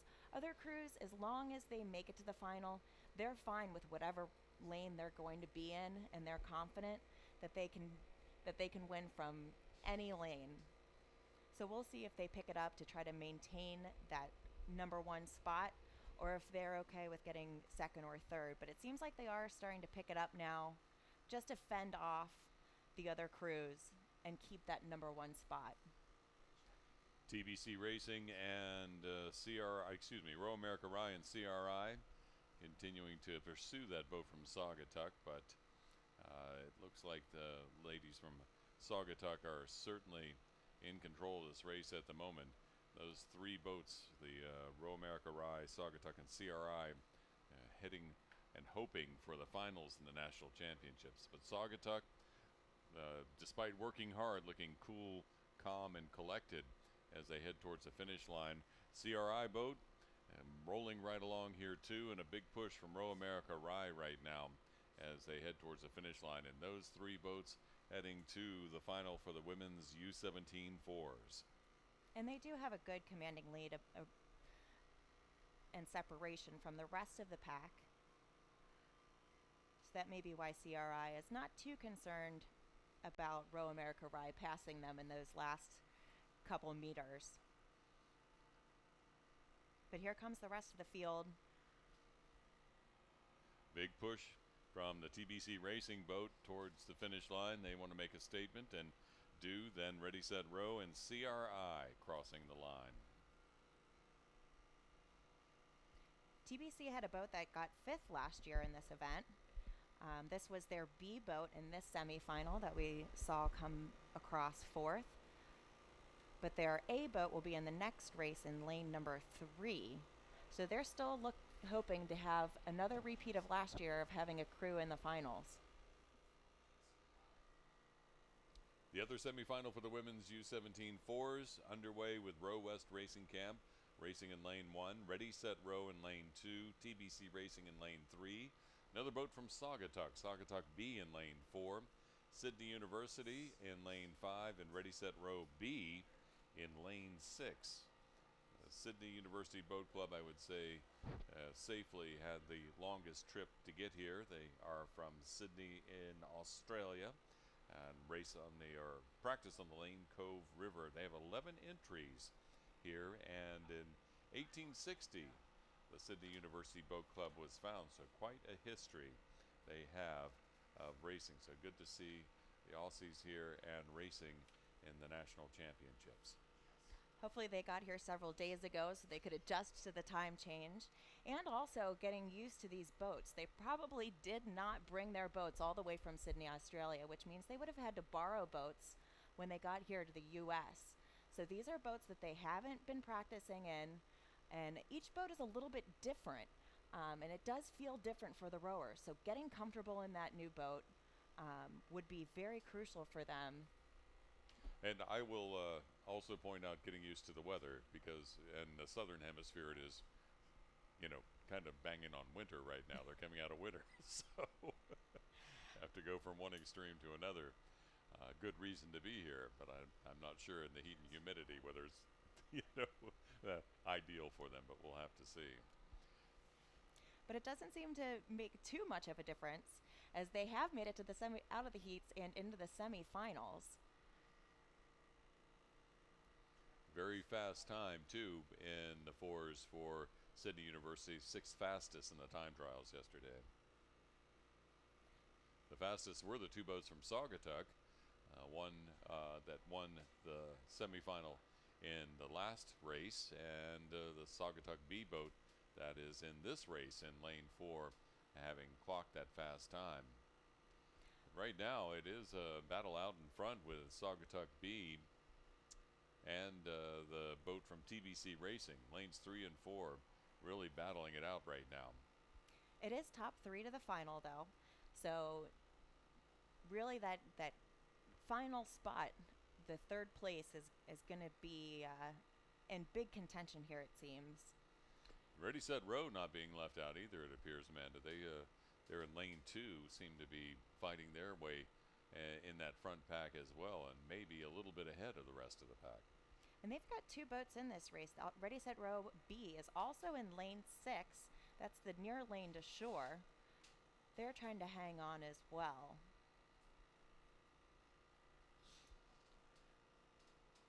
But the race seems to get a little bit away from them, as we're now starting to get a commanding lead. In that crucial third 500 of this 2,000-meter race, where a lot unfolds, a lot happening both to the athletes' bodies and in the race strategy. So we'll see how this works as they head into the final quarter of the race. We're going to have a good race here for the final and third spot. It seems like Ready, Set, Row is out there in the lead currently for that number 1 spot, followed by Saugatuck B. And Tbc Racing, I think, is sticking with them as well, as we get a better angle on the race as they head into the final 350 meters. But Sydney Rowing didn't come all this way to be left out. It seems like they're starting to turn it on as they head towards the last 250 meters. And there's going to be a real sprint here to try to catch up for that third spot.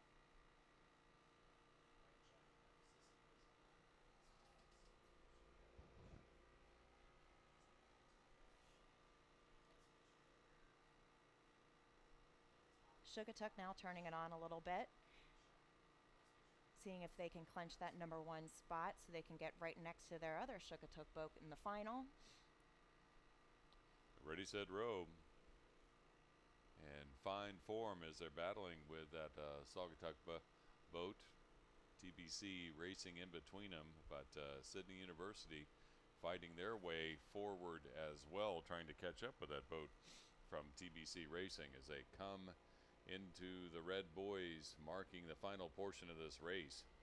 Sydney University really beginning to pull forward as they move down the course. Saugatuck continuing to rate of their strokes, and it's going to be a battle for second and third right now, but Saugatuck looking fine with an open water lead. Sydney University coming on strong here at the end.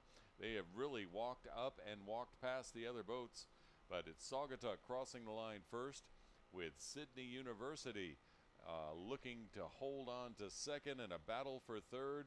It does appear that Ready, Set, Row fends off the Tbc Racing boat for that third spot in this race, but then the third spot in the final as well for Ready, Set, Row. So Saugatuck, Sydney University, and Ready, Set, Row going to the national championship final for the women's U17 fours.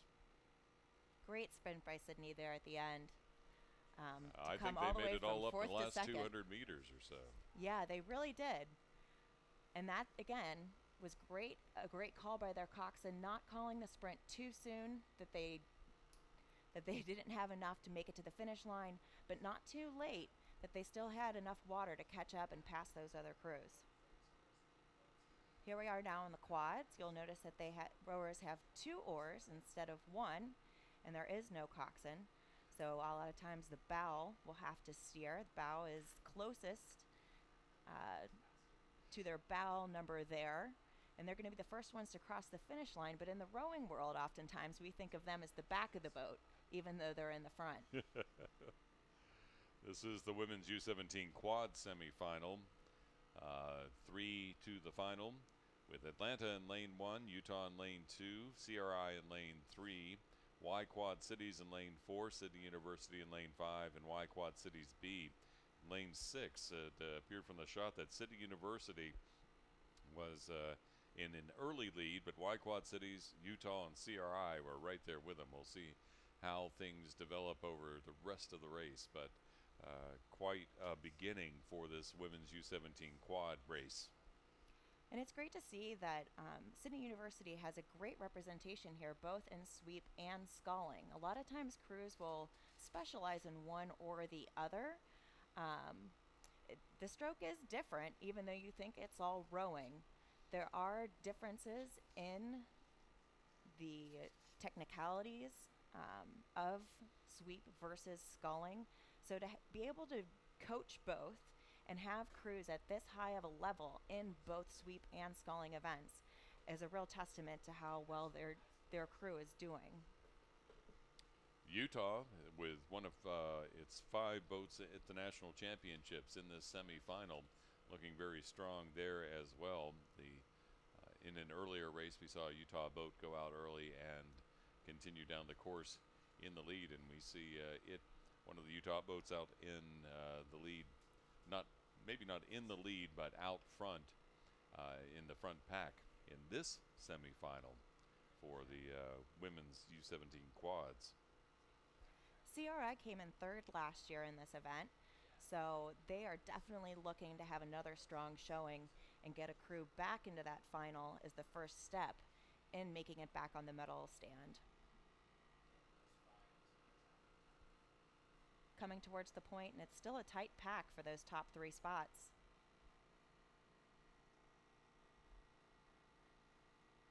We keep mentioning the City University Boat Club here from Australia.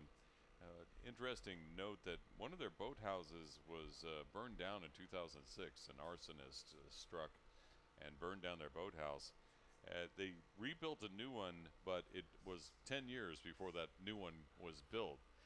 So they've, in the face of adversity, been training and have been doing a fine job with 11 entries here at the USRowing National Championships in Harsha Lake at Bethel, Ohio.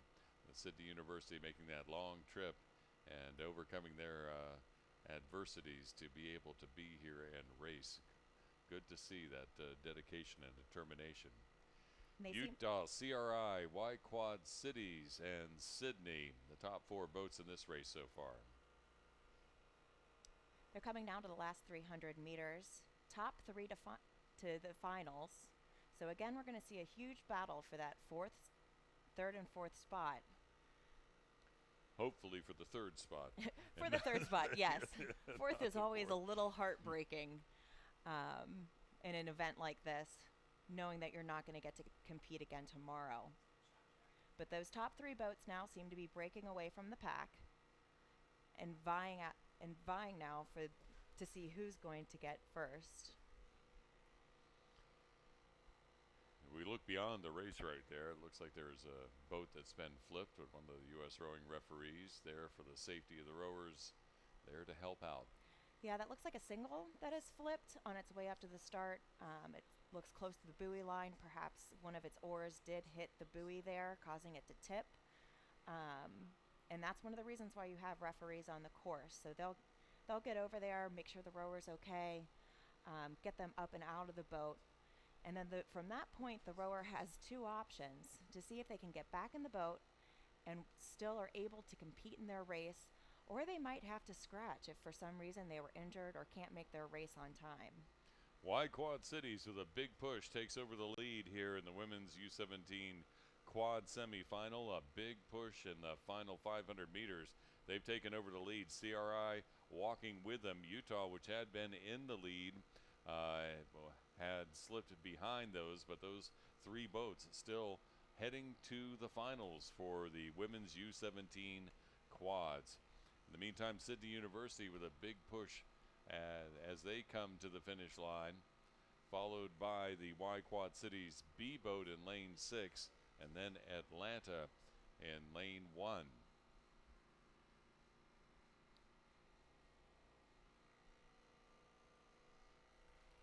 Y Quad Cities well known for their sculling finesse, and they really showed it there in this last 500 meters. They really came on strong, past Utah, dragged CRI with them, and captured a spot in the final for the women's U17 quads. Oh, it looks like here we're getting a shot of the start, and it appears that they've stopped and are going to be calling the boats back.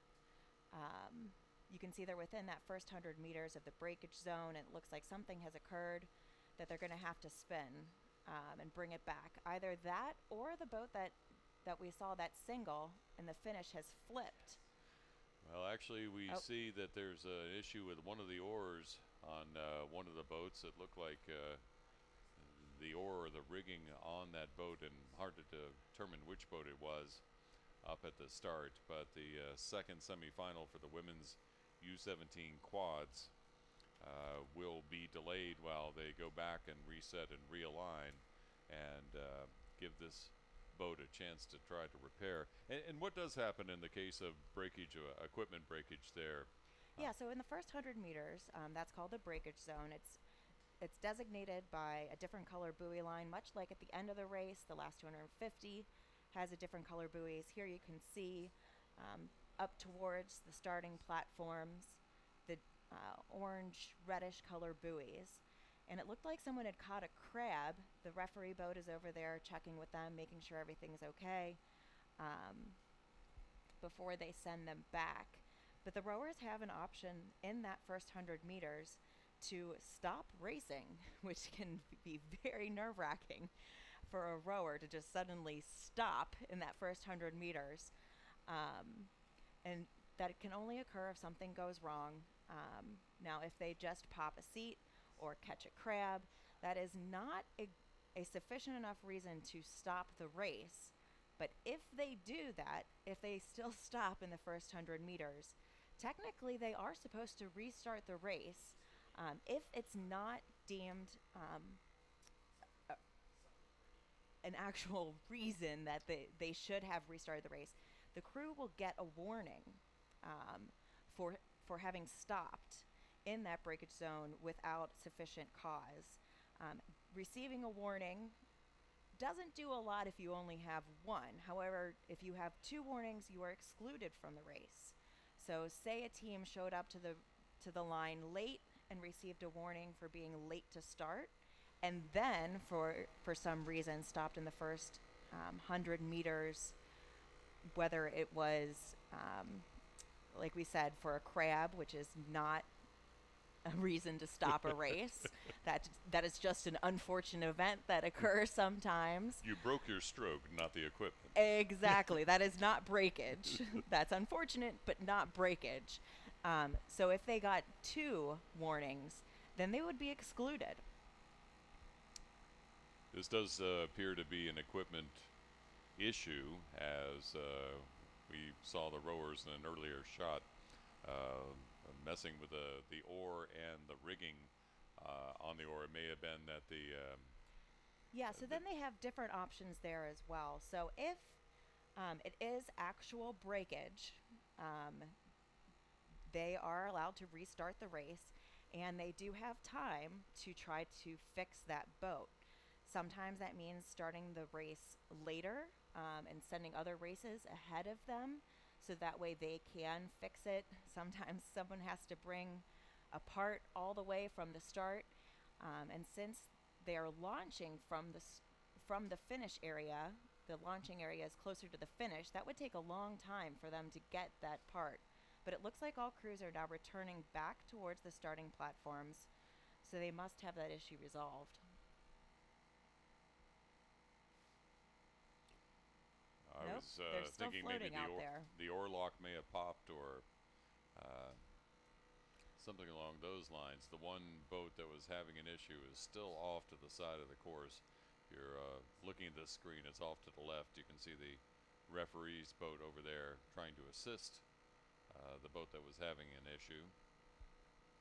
This gives us a great shot of what the start looks like for a lot of these competitors. Right there, you can see the jet float off to the side. That's how they align and make sure that all of the crews are at the same point. So there's a referee on the side there with two different points to look at, one closest to them and one on the other side of the shore. So that way they can see that all the bow balls are aligned. Then they've got people that are holding the boats at the start that they can either pull the boats in or push the boats out to make sure that they all are right there and the bow balls are all lined up. Because as we've seen before in other races, a lot of times it can come down to a bow ball. We had one photo finish today already. You can see this boat. Unfortunately, now it looks like they're rowing off the course and that they are not going to be able to compete in this race. We'll let you know which boat that is once we're able to determine.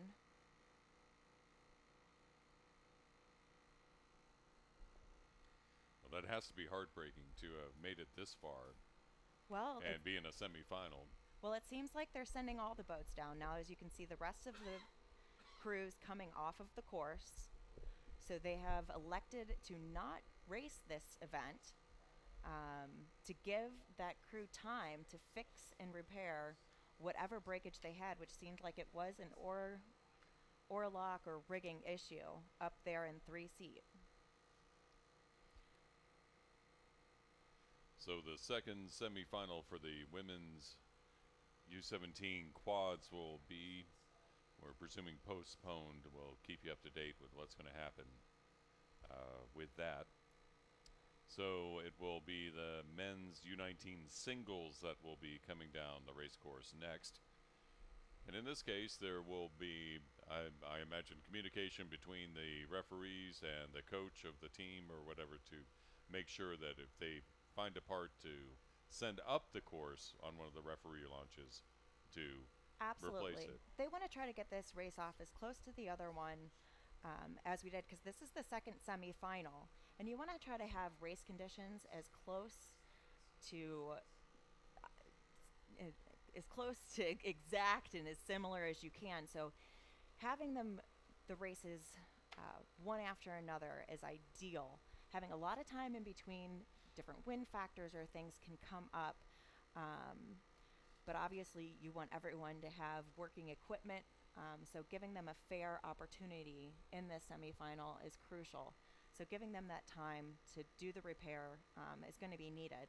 So we're going to have possibly a couple races here in between while they try to make that repair, and then they'll just work them back into the race schedule as soon as they can.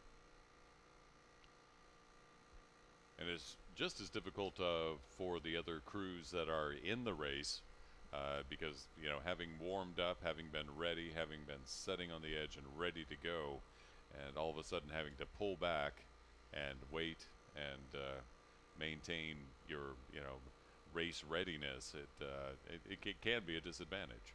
It can, and it can shake a lot of different crews. A lot of the crews also probably don't have water at this point to continue to stay hydrated out there. A lot of crews will dump the water right before they go up to the start just to get rid of any of that extra weight that they may have on board. So if they did that, they might be regretting it now as they sit out there waiting for the repairs to occur. They still can continue to warm up. There's a cove area by the start, in between the point and the start, that the crews kind of make a circular motion in where they're able to do a warm-up pattern. So they'll be able to stay loose and maintain their race readiness, hopefully. Well, as I said, probably won't know the full details, but we'll let you know when that race does return as we look at some of those quads that were in that semifinal as the boat that was affected awaits parts or help in repairing the issues that they have.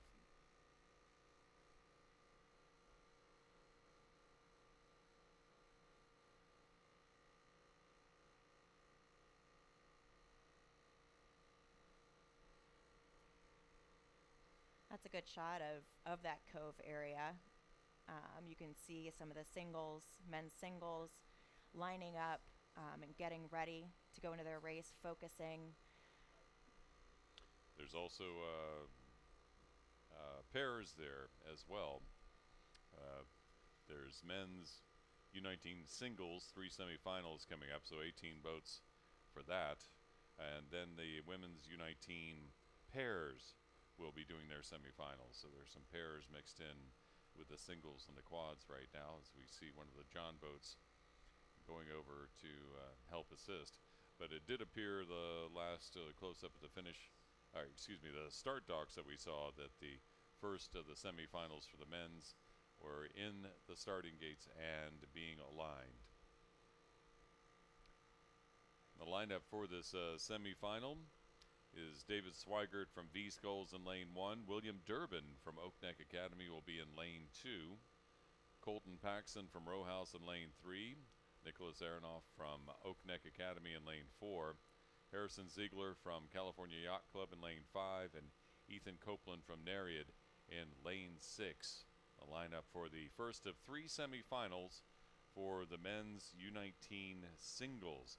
2 go to the finals, and the race is underway right now. A clean start as the flag drops. The referees getting out there as quickly as they can, which is very crucial, especially in these singles. We've already seen one single flip in the warm-up.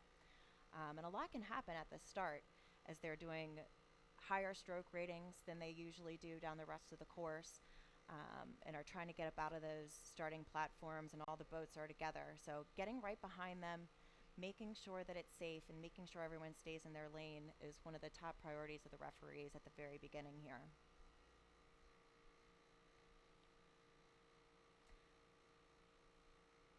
So Nicholas Aronoff from Oak Neck Academy in this race in lane 4 was the fastest qualifier in the time trials with a time of 7:05. Colton Paxson was 6th in the qualifying, and his teammate William Durbin from Oak Neck Academy was 12th. So quite a spread of the times as they spread out 18 rowers in these 3 semifinals for the men's U19 singles. And we should explain the U19 and U17s that you are hearing here, the under 17 or under 19. It was explained to me that you take the year that it is, which is 2019, and subtract your birth year, and you're either under 19 or under 17. So it's not by your birthday, but by your birth year that you're determined. So if you were born in 2001, you were still under 19, but if you were born in 2002, if you were born in 2000, then you're not under 19. So right, so these rowers are actually 18 years of age or younger. If they are 19, they cannot compete in these. They would be in one of the open categories or elite categories, but they would not be able to do the U19. And in the under 17s, that means they're 16-year-olds or less. Colton Paxson and Nicholas Aronoff battling it out in this first semifinal. 2 to the final for the men's under 19 singles. Nicholas Aronoff from Oak Neck Academy and Colton Paxson from Row House. They're the 2 out in front. In the meantime, David Swigert from V Skulls is closely pursuing them here in this first of 3 semifinals for the men's U19 singles. We're going to have another rower from Row House in these men's singles that made it to the semifinals as well. So Paxton is used to having somebody up there with him to race against and compete.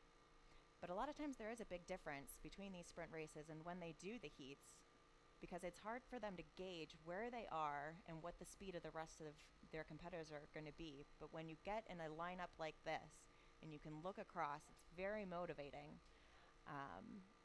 to know exactly where you are and exactly how much you have to put forth to beat your competitors to make it to the final. So there's 2 Oak Neck Academy boats in this race, and there is yet another one in the semifinals, in the 3rd semifinal.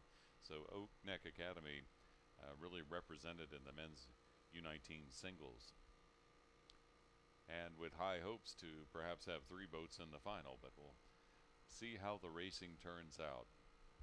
Well, it's only 2 to the final from this event, from this semifinal. So if they're looking to get 3 in the finals, they're going to really have to make a big push here in the first semifinal for the men's singles in U19.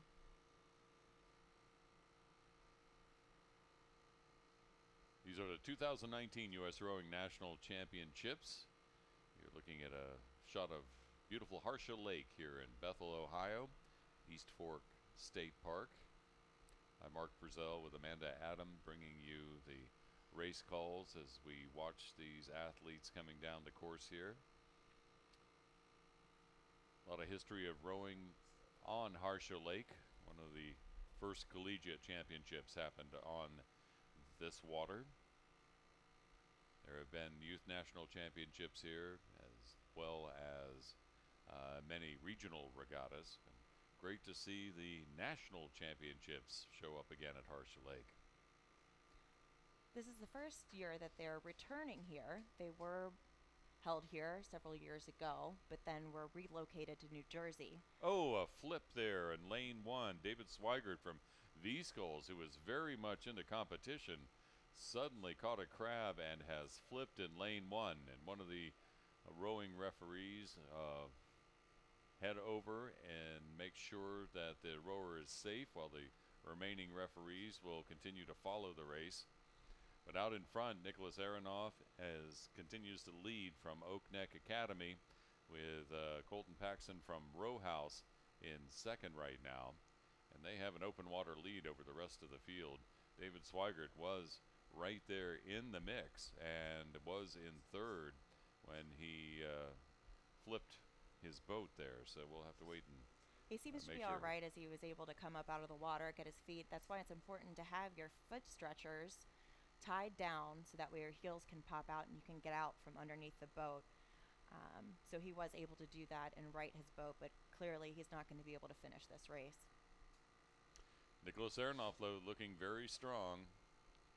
Was the fastest qualifier coming into the semifinal in the time trials, the fastest in this event, and looking very strong here with an open water lead over Colton Paxson from Row House.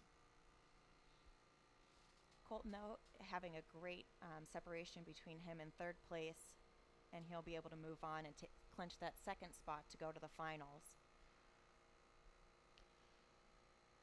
Nicholas is not resting on his laurels. Look, he's still doing a sprint there at the end, and that's what a lot of coaches tell you to do. Bringing it up a little bit, testing the waters, but then taking it down just a little bit as he crosses the finish. But great commanding lead.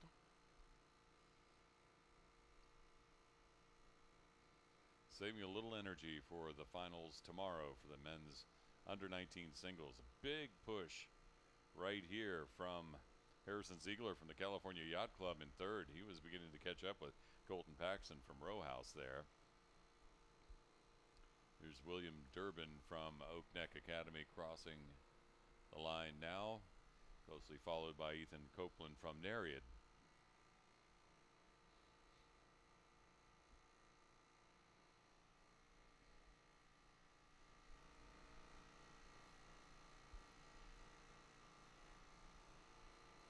U.S. Rowing National Championships from Bethel, Ohio.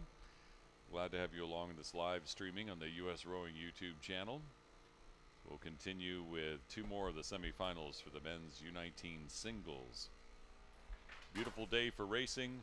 A little bit warm outside here in Bethel, Ohio. A high humidity too, so it has been some trying conditions for some of the athletes, but many adapted, many very physically fit, so they are doing a fine job of coping with the heat. 87 degrees, but it feels like 96 outside right now in the heat. The second of the semifinals for the men are Henry Schoffel from Sagamore in lane 1, Dylan Green from 612 Endurance in lane 2, Michael Kulik from Nereid in lane 3, Chris Alter from Row America Rye in lane 4, Kyle Howe from OKC High Performance Center in lane 5, and Joshua Kropp from Nereid in lane 6. Two Nereid boats racing against each other in this men's U19 single semifinal. You can see the women's quads still there, and it looks like they're starting to row back towards the finish. So I'm not sure if the boat that had breakage is going to have to come in, or if that they're going to have to reschedule, and they've deemed that they have been out there too long and the repair is going to take too long, that it's best to just bring them in, let them get water, and bring them back down as a boat out there is signaling to try to get a referee to come over. In the meantime, the referee at the start stand appears to be polling the rowers. There's the flag. It drops. And the second of the semifinals for the men's U19 singles begins.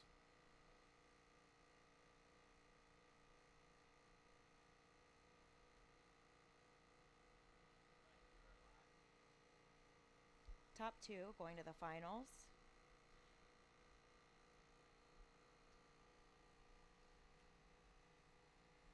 So it's Curtis Alter from Row America Rye, who's rowing in lane 4, who was the second fastest in the time trials.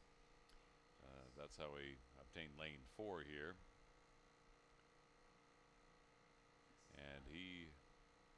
And again, they're going to use how they finish to seed them for tomorrow's finals. So even if they have a strong lead between second and third place, they may still want to continue to race for that first place spot so they can get a better seed. But first they've got to be one of those first two spots. And that's what they're battling out for right now as they settle down into their race pace, getting through the first 500. Jockeying for position and trying to get out into the lead. And as we've mentioned before, it's always good to be in the lead. You can keep track of what your opponents are doing, have a good feel for the field, and know what you need to be doing in order to compete. But it's also not getting rattled if you didn't have a great start. Sometimes you don't have a good start, but that doesn't mean you're out of it. There's still a lot of race to go. So if you do find yourself behind, locking into that race pace, not staying too high and franticing that you are behind early in the race like this. You need to stay calm, keep a level head, row your own race to try to continue to get one of those top two spots. But it seems like we do have two teams, two rowers, out to a commanding lead. Indeed, Michael Kulik from Nereid chasing down Row America Rye's Curtis Alter, the two you see right now. And Michael Kulik was really pushing hard and has begun to push Curtis Alter hard. And this is another, you were just talking about the psychological aspects of not having a good start. Well, sometimes sticking to your game plan, but suddenly being threatened can cause you to react or overreact. So you have to be careful in those instances too. Absolutely. Feeling pressure from another crew, you don't want to take your stroke rating too high. Maybe getting out of your comfort zone too early and not having enough down the stretch. We've seen a lot of crews pass today, this morning in that last 500 with somebody who was able to stick to their race pace and had something left in the tanks. You don't want to fly and die in that first 500 or even in the first 1,000. It's that third 500 a lot of times that separates crews, because a lot of crews may have gone out too fast, and that third 500 finally catches up with them and start to really separate. You know, and as we watch some of these rowers racing, it looks easy. It looks simple. Oh, they're just casually rowing. But really, there is a lot of hard work going on right there. This is very intensive cardiovascular workout. Very aerobic. You are using every major muscle group, and it takes a lot of conditioning, and both psychological and physical, to be able to handle these races and compete in these races. There's a reason why a lot of other athletes use rowing to cross train. You'll see them on the indoor rowers. They use it a lot at CrossFit or Orange Theory Fitness or some of those other types of gyms. You'll see a lot of indoor rowers because it is such a great full body workout, both for strength training and cardiovascular. You're also going to see now the women's quads that were delayed before on the course. They're coming back towards the start, or back towards the docks, have you. So it looks like they are coming in. As soon as we find out details about that situation, we will pass them along. But yes, the second semifinals for the U17 quads appears to be coming back to recovery, for what it's worth. The second of the semifinals for the men's U19 singles, still roaring down the course with Michael Kulik from Nereid really pushing Curtis Alter from Row America Rye. They out to an early lead and a very commanding lead on the others in the race. In the meantime, it's Henry Schoffel from Sagamore who's racing to try to catch up with them, trailed by Dylan Green from 612 Endurance, Joshua Kropp from Nereid, with Kyle Howe from OKC High Performance Center in there too. Yeah, the rest of the pack is starting to catch up to those top two leaders now. They don't have quite as much open water as they had earlier in the race. So wondering if they're going to have enough in the tank to finish this out, or if one of the other crews is going to be able to sprint and catch up to them to get one of those final two spots. From the lead that we saw that Kulik and Alter had early in the race, there's going to be some hard work to catch up with those boats, but you can reel them in inch by inch by inch, one stroke at a time down the whole 2,000 meters of the course. And really, that's how the race unfolds. And really, it's not just a beginning and end. You really have to have 2,000 meters worth of strategy going all the way down to be able to win. A lot of crews take it 500 by 500, but you have to, it's the combination of them all together that put together a great 2,000 meter race that'll get you through with one of the top times. But it does seem like they're still in the lead as they head into the last 250 meters with lanes 3 and lane 4 it's still in the lead. Dylan Green from 612 Endurance fighting for third, with Kyle Howe from OKC High Performance Center. But out front, it's Curtis Alter from Row America Rye, the second fastest in the time trials, still fighting with Michael Kulik from Nereid.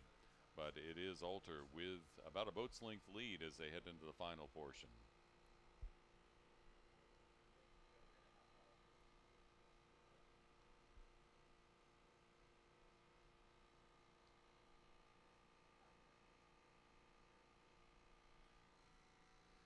Curtis Alter sprinting towards the finish line in the final for the men's U19 singles. From Row America Rye, he'll cross the line first. In the meantime, Michael Kulik from Nereid will cross second and also go to the final. Big push from Kyle Howe. OKC HP Center has overtaken Dylan Green from 612 Endurance, and they go third and fourth in this race. Then Shuffle from Sagamore and Joshua Kropp from Nereid crossing the line in the second semifinal for the men's U19 singles here at the National Championships for 2019. USRowing's National Championships coming from Harsha Lake in Bethel, Ohio right now. We have the third of the men's U19 singles semifinal.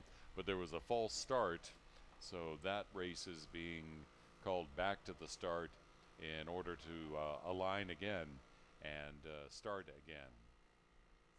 Here's a shot back up at the start. You can see the rowers, as you've been watching all day, you can notice they're going the wrong way. So Yeah, so it looks like there's going to be a bit of delay before they get going, as they're going to have to be realigned. I assume that someone is probably going to be penalized with a warning for the false start.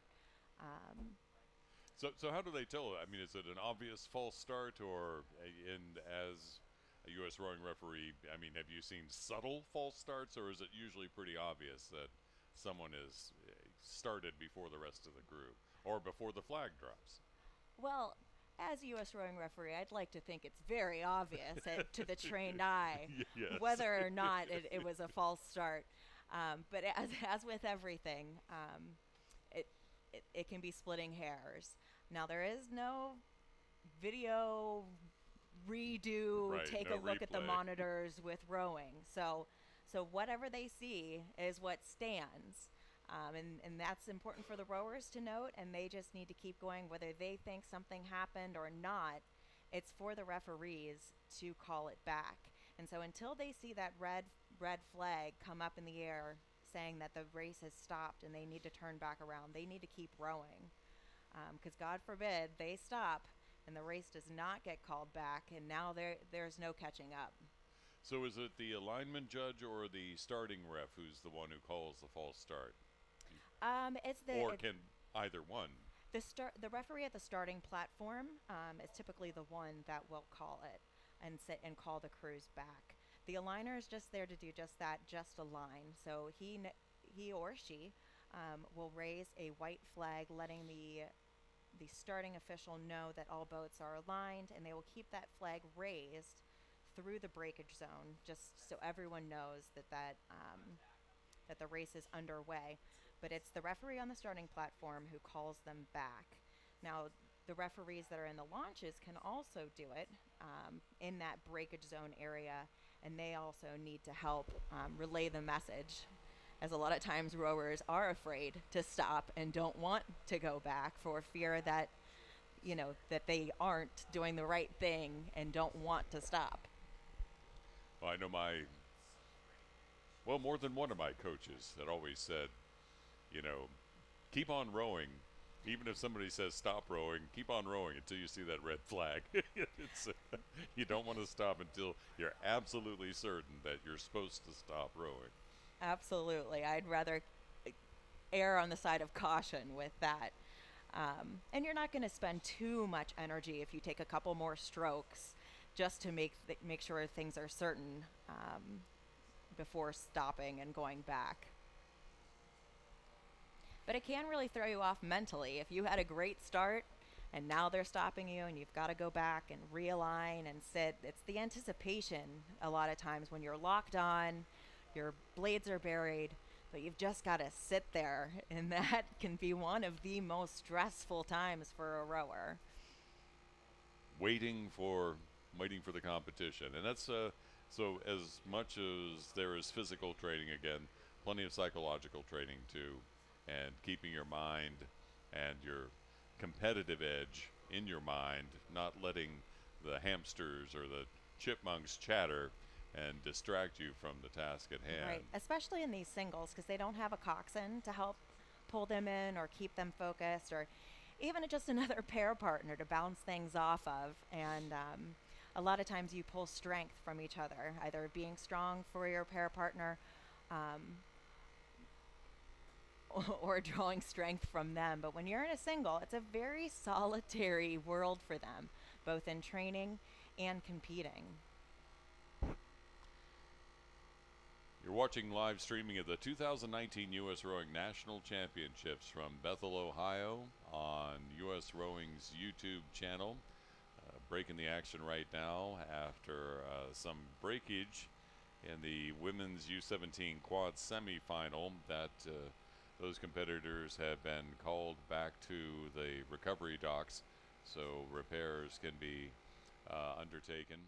And there was a false start on the second semifinal for the third semifinal for the men's U19 singles. So they had to go back to the starting docks and be realigned, and that's where we are right now as they have returned to the starting docks and are being aligned right now. The lineup for this third semifinal: Colin Munyon from Conshohocken. Lane 2, Max Honeybone from OKC HP Center. In lane 3, Alexander Kasarik from Belmont. In lane 4, Brent Bossy from Oak Neck Academy. In lane 5, Franco Nicholas Van Ort Lopez from Row House. And in lane 6, Joseph Farnham from Pocock. These are the U19 single semifinals. The third semifinal, 2 going to the final. Brett Bossy from Oak Neck Academy in lane 4, the fast qualifier in this race. Now it's important, whoever had the false start in the first go-round, that they not do it again, because they will have been issued a warning, and if it happens again, they will be excluded from the race. Now it's important to note that the rowers are supposed to go off of the flag, not the horn or the call from the referee. It is off of the flag, as sometimes it can be windy or you can't hear the start. So it's the visual cue of the flag dropping that the rowers go on.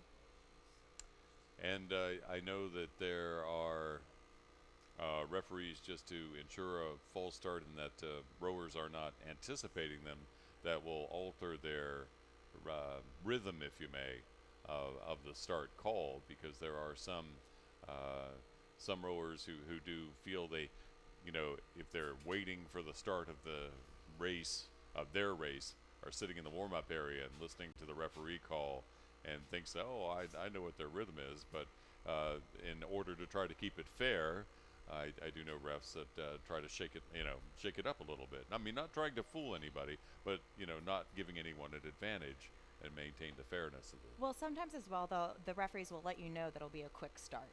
So they oftentimes are down there and they will pull the crews. They will announce lane 1 and go through the entire race, making sure that everyone's ready, everyone has their point. But particularly on windy days, or even like this, we've had a bit of a delay to try to get back on time and back on schedule to get all the racing in today. They'll go to a quick start, which means that they will not pull crews and will not go through that whole starting sequence again. They will simply let them know it is a quick start, raise the flag, and say, attention, go. So that can be another reason for the change in cadence of the referees. But regardless of what happens, it's all on the flag, and that's the whole thing. The rowers need to know. It's really in their control, and that's one of the great things about rowing. It's a lot of times it doesn't come down to a referee call. It's up to them and pushing through it. Still awaiting the restart after a false start for the third semifinal for the men's U19 singles. And looking at the shot of the starting dock, and from the posture of the starting referee, it appears that there are still some issues being worked through. Looks like they're still working on alignment. That's the other reason for, you were mentioning the windy conditions, another reason for a quick start, that once you do have them aligned, then on a windy day, it's they can quickly get out of alignment.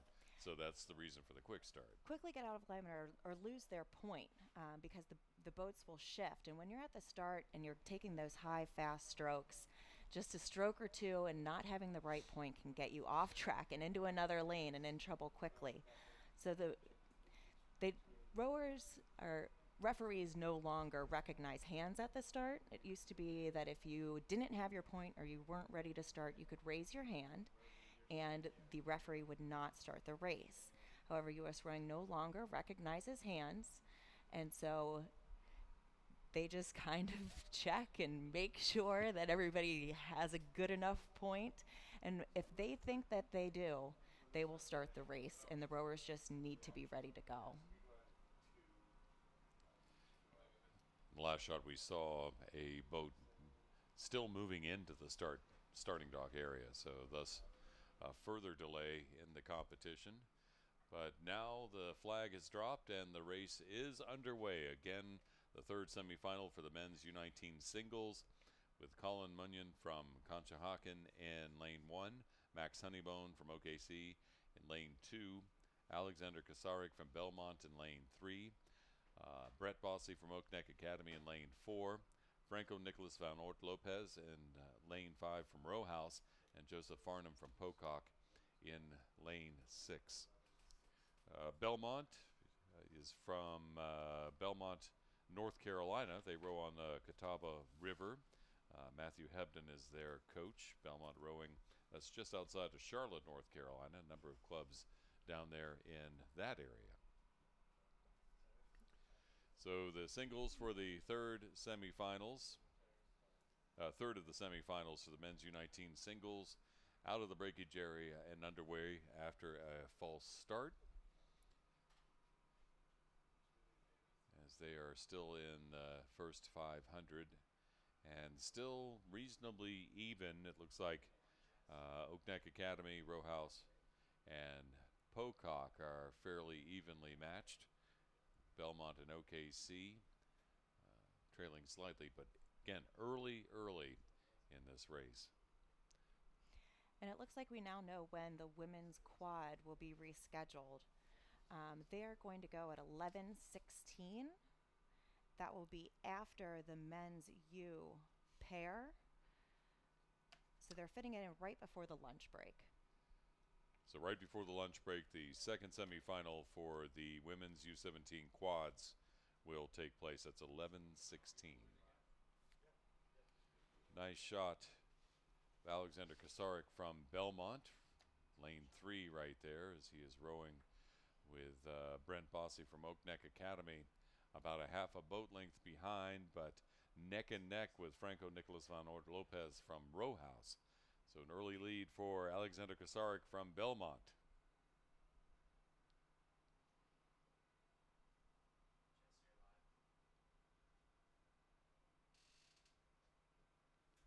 Again, this is top 2 to the final, and we've got a great race going for that second spot.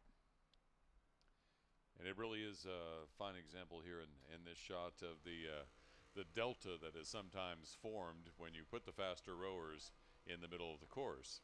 So they go into a delta shape sometimes eventually. It doesn't always happen, of course, but this was the familiar delta shape with Alexander Kasarik from Belmont out in the lead.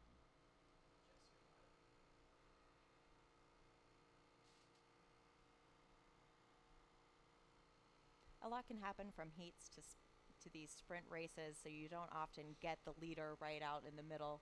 Anything can happen from heats to the sprints.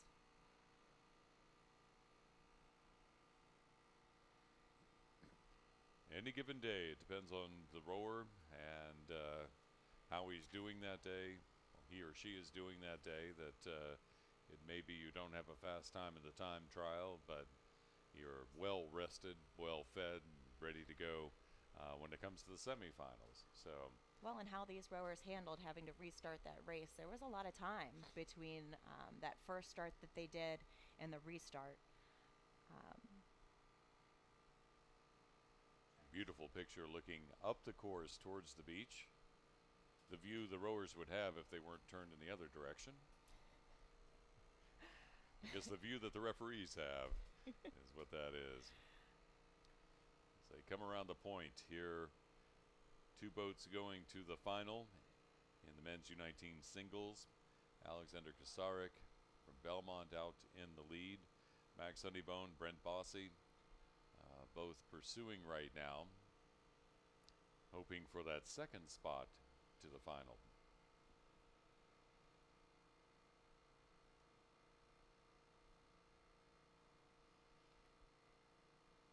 We're starting to get more spectators on the beach to come and cheer everyone.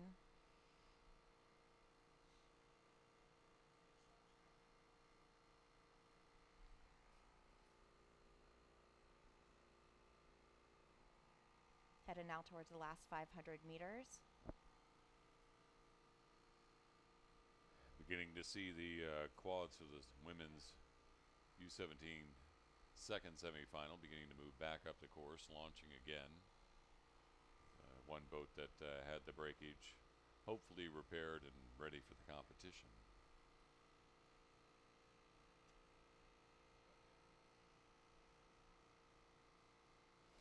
This is a closed course. Typically you can have fishermen out there. I see a couple fish jumping as the rowers come down the course. But the park closed off the course today, so that way we could have nice, calm conditions and a safe course for the rowers to come down. Well, of course, keeping down the wakes too. This is an unlimited horsepower lake, so that there are some ski boats and the like who can go roaring from spot to spot. And on a hot day like this, usually Harsha Lake is hopping with all those power boats. But thanks to the park folks who have made certain that the rowing competition is safe. Now, the whole lake is not shut down. It's just this portion of the lake. Harsha Lake, very large, so there's plenty of other opportunities and boat ramps for the. Correct. There are small little fingers to this lake that they can still go and fish and things from, and every now and again you'll see a boat wander over this direction. But they have the Coast Guard here and park officials to help keep them in the areas where they're allowed today. Coming to the last 250 now. And Alexander Kasarik really seized control of this race from the beginning, and if he can maintain, he'll have stamped his ticket to the final in the men's U19 singles. In the meantime, the fight for that second spot shaping up, it appears, between Max Honeybone from OKC and Brett Bossy from Oak Neck Academy.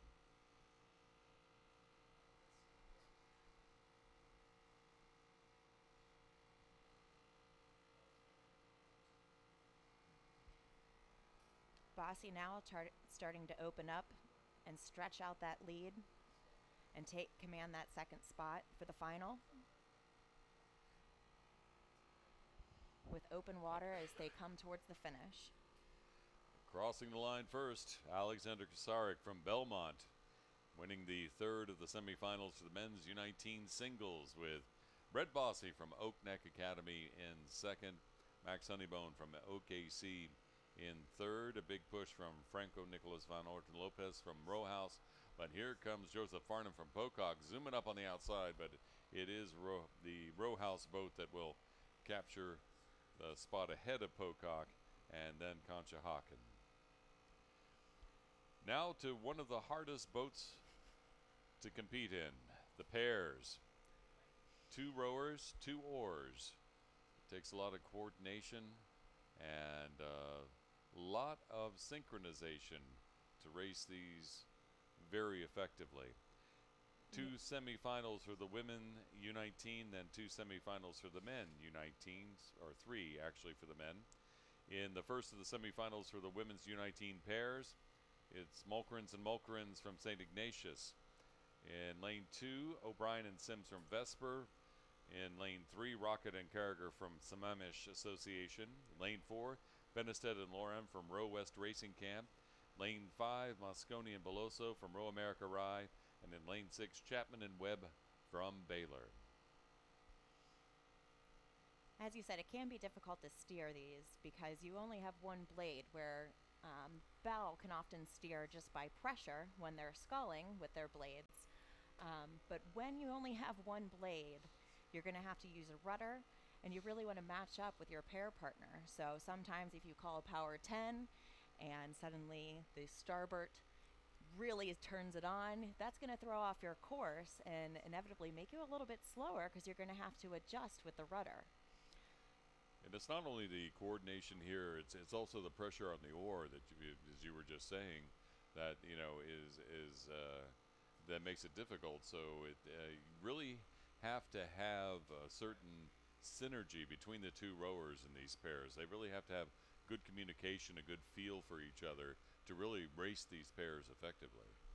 Absolutely. That's why rowing is one of the best team sports, yet solitary sports all at the same time, because they're still having that mental struggle, pushing themselves harder every single stroke as they come towards the 1,000-meter mark. But at the same time, it's the ultimate team sport. They need to come together as one and really row as one to come down the course.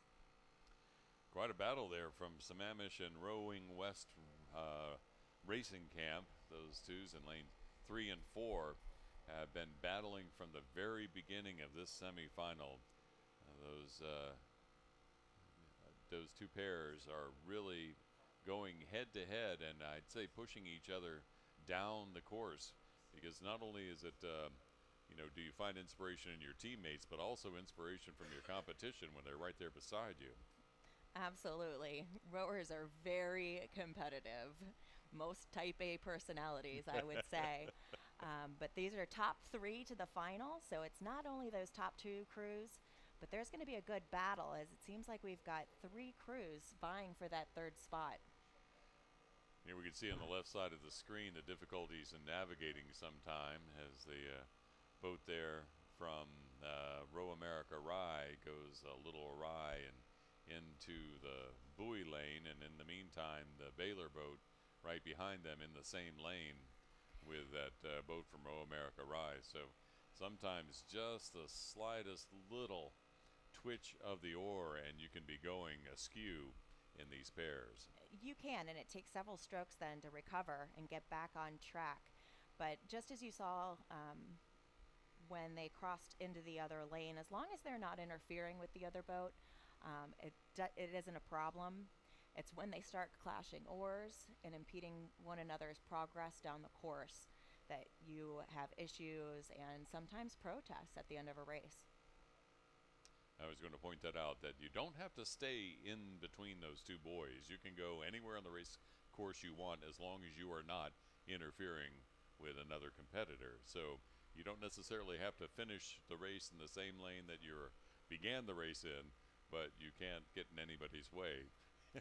It is advantageous, however, to row a straight line. It is, yes indeed. And that's absolutely what's happening for our leaders out there in front. They have been dead set in the center of the course and doing a great job now as they come towards the last 250 meters.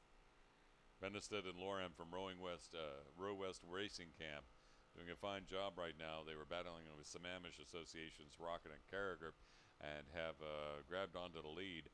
But it looks like the battle is going to be for 3rd, and right now it's St. Ignatius and Vesper on the far side of the course in lanes 1 and 2 who are going at it to see if they can get that 3rd spot into the final. But out front, Row West Racing Camp and Sammamish Association going full tilt with plenty of water between those two boats. But in the meantime, Vesper and St. Ignatius beginning to battle, but it looked like Vesper hit a little bit of trouble right there, and St. Ignatius may now have the advantage. In the meantime, Row America Rye in lane 5 are rowing hard and trying to catch up to maybe get that 3rd spot. But out front, Row West Racing Camp's Benestead and Lorem heading towards the finish line in this first of 2 semifinals for the women's under-19 pairs. Row America Rye really turning it on here towards the sprint and starting to break away from the other 2 crews to try to get that 3rd spot into the final. And it looks like they may just do that.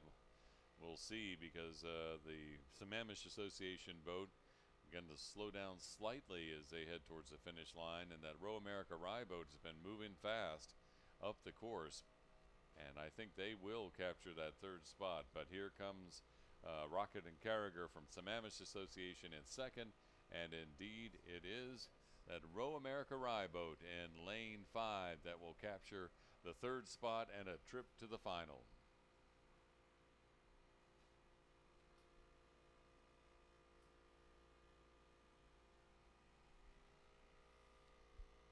Rounding out the competition, Vesper coming in 4th,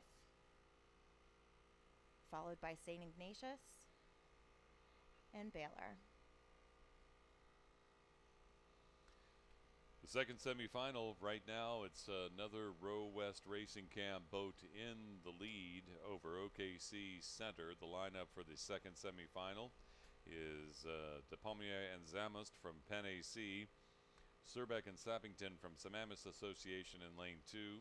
Swartstrom and Longawa from Row West Racing Camp in lane 3. Hill and Ondak from OKC in lane 4. King and Craighead from Saugatuck in lane 5. And Smith and Rovetti from Oakland Strokes in lane 6. And as I said, that Row West Racing Camp pair in lane 3 was the one beginning to lead the race, and with a good lead early on in this race. Again, we're going to have top 3 moving on to the finals. So it doesn't matter where you finish, first, second, or third, to move forward. You just want to be one of those top 3 spots.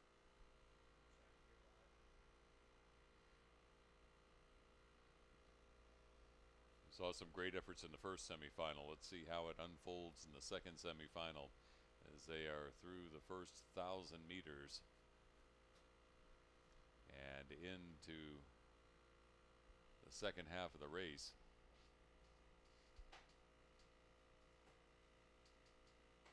It's really beautiful to see some of these boats, some of these pairs, when they're really working together well. Just fascinating to see how smooth and how straight they row and how fast. I mean, amazing for these two sweep rowers, how fast they're really going. You can see that front boat, a little bit higher stroke rating than some of the rest of the competition. It's a balance between stroke rating and power. You don't want to have too high of a stroke rating that you're spinning your wheels and not able to keep up with it, but too low and you're not going to get enough strokes in to pull ahead of the competition. Can't get too excited, get overly excited, you pull too hard and then you start going sideways, so you have to be very careful. And you can see a little course correction there for the Row America, the Row West Racing Camp boat there. But in the meantime, Penn AC over in lane 1 has been making up some ground and catching up with Row West Racing Camp. They are, as they near the last 500. And we've also got a great jockeying for position for the third place as well. Oh, a little stroke awry for the Row West Racing Camp. Again, they have to make a correction and straighten their point. Penn AC in the same boat. All right, well, yes, different boat, but in the same now. situation right now. But they've straightened things out. And oftentimes that can happen as you bring the stroke rating up and try to put the power on, and as you get tired towards the end of a race. Still applying that same pressure and matching up with your pair partner. Very crucial as you enter the end of the race. 3 to the final here in the women's U19 pairs. This semifinal, Row West Racing Camp. Penn AC and the OKC boats look as if they're in the top 3 spots at this moment.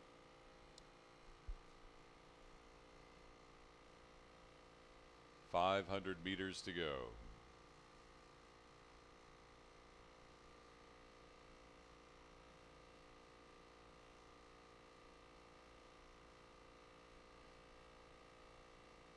The bow rower in the OKC boat glancing to the right to check on the competition from Penn AC on the far side of the course.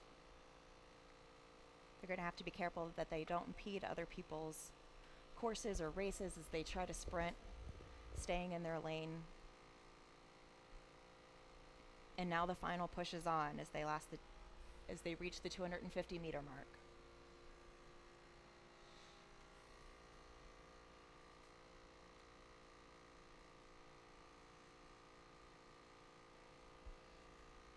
OKC beginning to make up some ground as they head into the final 250 meters. But it's Swartstrom and Longawa from Row West Racing Camp that are holding on to the lead. But here come Hill and Ondak from OKC, catching up with them quickly as they enter the red buoys. In the meantime, a battle for third shaping up between DePalma and Zamos from Penn AC and the boat from Saugatuck in lane 5. And it's OKC passing the boat from Row West Racing Camp as they head towards the finish line a pause from Row West Racing Camp so they don't interfere, but OKC has pulled ahead.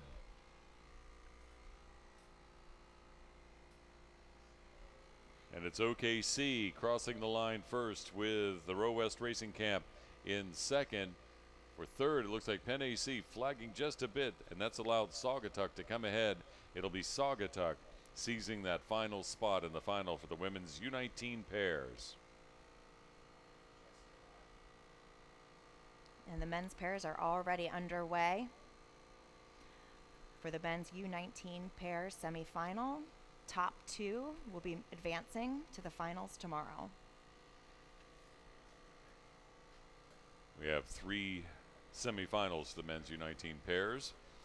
Lineup for the first of the semifinals: Tulin and Love from Resilient in lane 1, Walker and Galliani from TBC Racing in lane 2, Mackel and Smith from Row America Rye in lane 3, Garcia Chacon and Fox from Belen Jesuit in lane 4, Sloan and Mungavin from CRI in lane 5, and Penellis and Tamas from Texas Center in lane 6.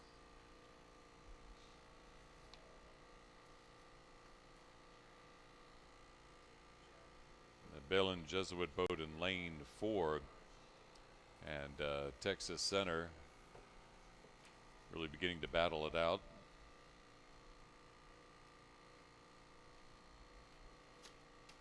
Things have been changing quickly in the last 500 of these races of the pairs. We'll see how the men do in their last 500. It really becomes difficult towards the end as you start to get really tired and bring the stroke rating up, and the pressure is on to make those top 2 spots. And when that pressure is on, steering becomes a little hairy, and things can happen. Trying to maintain just keep in the boat and to keep your mind on the race can be difficult when things begin to go a little bit south, but it's great to see how many of these athletes in their training kick in, and how quickly they can recover and go ahead and make up a lot of ground and make up for the mistakes that they make. Just 2 spots go to the final from this semifinal of the men's U19 pairs. And things will happen during a race course. Bad strokes will happen, delays, bad water. It's how you handle it. Because every other crew out there is going to have something similar happen to them. They may have wind, they may have wake. It's how you respond in those instances. This will be a tight race for the 2 spots.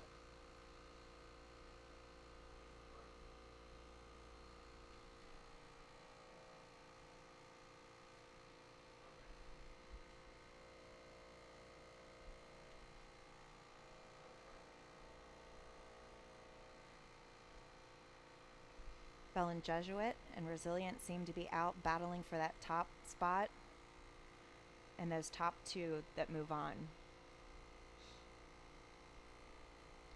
Row America Rye in the mix as well. Then back to TBC Racing and CRI. Belen Jesuit off to an early lead and trying to maintain and hold on. Doing a fine job of it as they come down the water.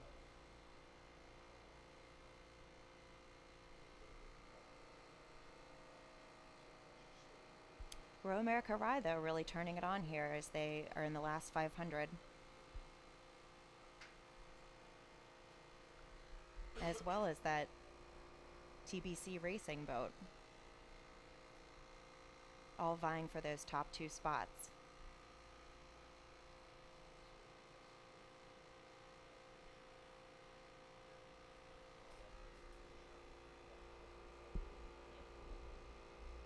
Really pouring it on. You can see a lot of the crews really stepping it up and sprinting.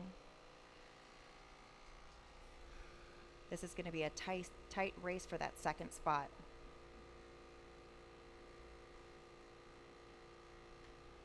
Belen Jesuit pouring it on as they come into the finish area. CRI.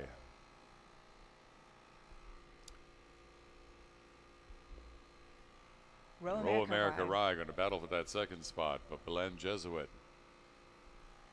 lane 4, coming down to the finish. We'll see how it shapes up between CRI and Row America Rye as they come to the line.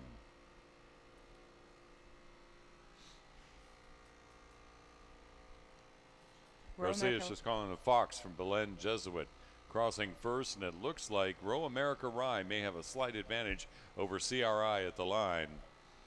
Very tight, but it may be advantage Row America Rye. We'll see what the results say. In the meantime, Resilient crossing the line here in the first of the semifinals to the men's pairs. Texas Center following them. And then Tbc Racing. Now the second semifinal, again 2 to the final, underway right now with Atlanta in lane 1, Tbc Racing in lane 2, CRI in lane 3, CRI in lane 4, Sammamish in lane 5, and Vesper in lane 6. And it are the two boats from CRI, lanes 3 and 4, bow ball to bow ball as they pass the boat ramp at about the 500 meter mark. Still early in the race as they lock into their race pace and jockey for position. We've really seen growing popularity of the pairs. They had been rather limited in their entries in past regattas, but in recent years the pairs have really become some of the most popular boats to race, and it's been interesting to see how the skill level and the competition has increased so much with these boats, and very apparent when it came to the time trials and how close together the finishes were in both the women's pairs and the men's U19 pairs. A lot of times sweep programs will specialize more in 8s or 4s and not focus as much on pairs because it takes a lot more finesse to row these pairs. But with the gaining popularity, I think we're going to see a lot faster times, and it's great to see that these smaller boats are being focused on. Well, more rowers you have, you begin to run out of boats, so you try to use what you have, and it is great to see both rowers learning new skills by doing the pairs, as well as learning new skills that could be applicable in the larger boats as well, just as rowing a single as a sculler can help improve your sculling in the quads or doubles. I believe the rowing in the pairs can improve for your 4s and your 8s. Absolutely. If something is going wrong on starboard side, you know it's you. You can't blame it on anybody else. So you have to fix it, and you have to fix it quickly. Otherwise, you're going to get off course and obviously go behind.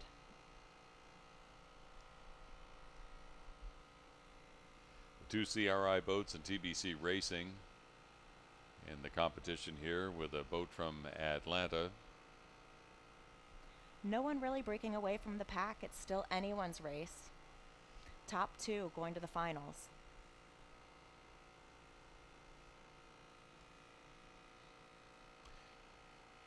You will see a lot of the referees' flags in trailing boats. A lot of flags usually in pairs races as they help the rowers make their course corrections and keep on point as they go down, and make certain that they don't interfere with their competitors.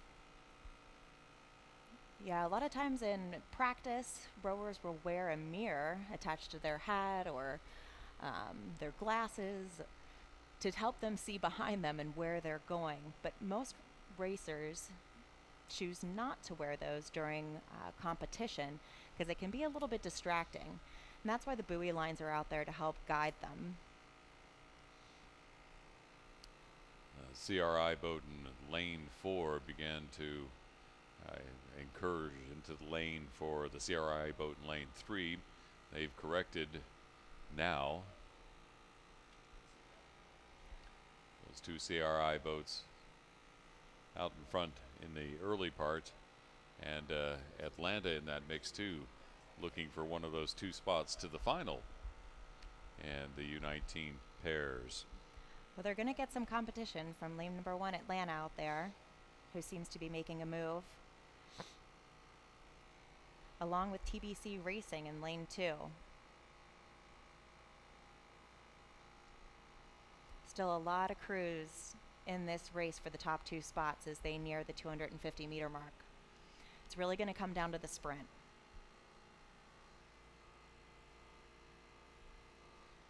But one of the CRI boats now pulling away. It's Gelfin and Loeb from CRI in lane 4. They've begun to pull it on. The Atlanta rower glances over to check on those CRI boats. Meantime, Arnold and Fowler from CRI checking out their colleagues, their teammates. The boat's beginning to tighten up here as they come into the finish portion. Definitely responding to each other, stroke for stroke, going back and forth. But now lane 4 pulling ahead once again as they near the finish. Top 2 to qualify as the CRI boats start to pull away. But closest to shore, making a big push. 2 to the final, and they're both CRI boats in lanes 3 and 4. Big push from Sammamish there at the end, but not enough to catch up. Meanwhile, Atlanta and Tbc Racing cross the line, as does the boat from Vesper. That leaves just 2 spots for the final in the men's pairs. In the third semifinal, it's Bojanic and Bohan from Sammamish Association in lane 1. Broussard and Shalom Gonzalez from Parati in lane 2. Skornavaca and Amello from CRI in lane 3. Acaliana Piscitello and Van Orden from CRI in lane 4. Pappenhausen and Sabiez from Pocock in lane 5, and Dernis and Roches from Three Rivers in lane 6. The last of the men's pairs semifinals. Now this was supposed to be the last race before the lunch break. However, we have the women's quad that had breakage from earlier that will be raced after this semifinal. So stick around for that. And in this race, the boat from Parati in lane 2 battling with the CRI boat in lane 3. Advantage to Parati at the moment.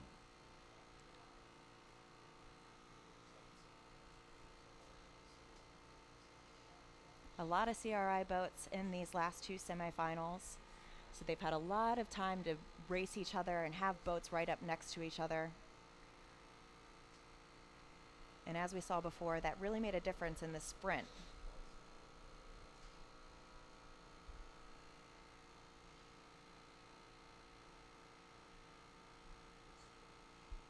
But again, still very tight as they reach the 1,000-meter mark.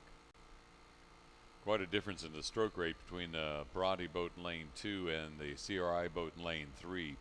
Let's see, Parati boat, quite a high stroke rate, and long pulls from the CRI boat in lane 3. It'll be interesting to see if they hold that throughout the rest of this third 500, or if that was just a move that they were making.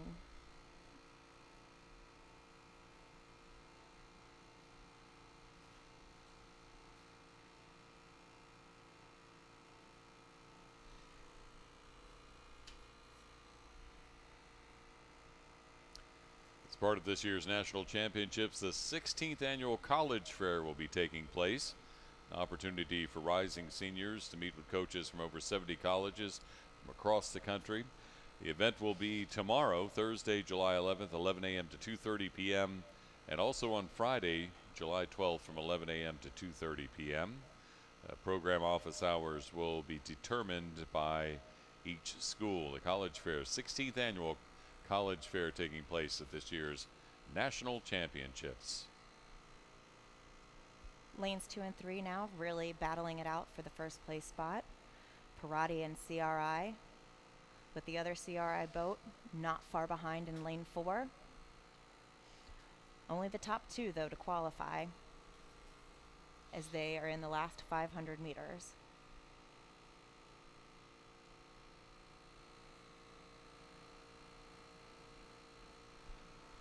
Looking almost 3 boats across, with CRI in lane 4, CRI in lane 3, and Parati in lane 2.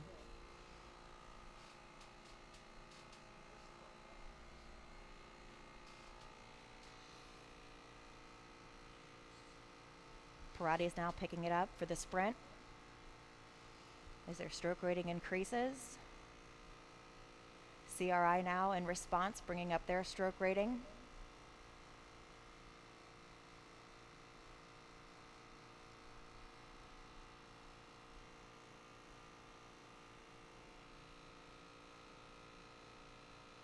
And the CRI boats now seem to be pulling ahead with almost 250 meters to go.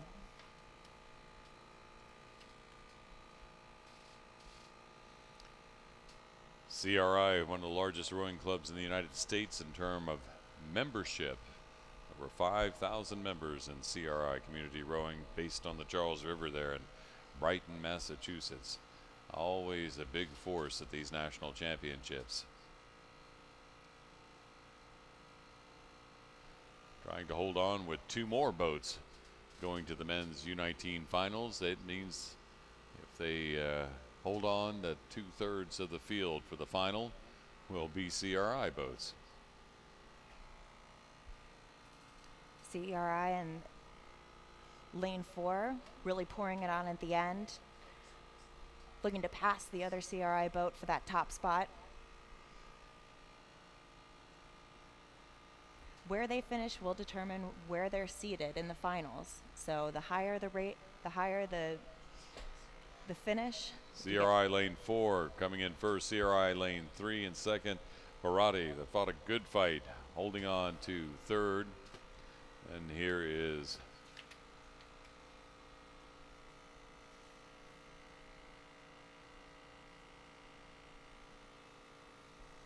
Sammamish Three Rivers Pocock crossing the line. So this is back to the final race before the lunch break. This is the second semifinal for the women's U17 quads. There was equipment breakage. They had to come back to the recovery dock, but here they come in the second semifinal. 3 going to the final. The lineup here: lane 1 Parati, lane 2 Oak Neck Academy, lane 3 PCRA, lane 4 Maritime, lane 5 Row America Rye, and lane 6 Conshohocken. And it's Maritime with an early lead, but the field just beginning to spread out a little bit. Maritime in the lead, but PCRA is right there with them, in touch with that boat from Maritime. As a matter of fact, it looks like the PCRA boat is beginning to catch up with them as they move through 500. Making a big move there as they moved almost half a boat length just in about 5 or 10 strokes. It's great to see that all the boats were able to come back down for this restart and that no one had to scratch.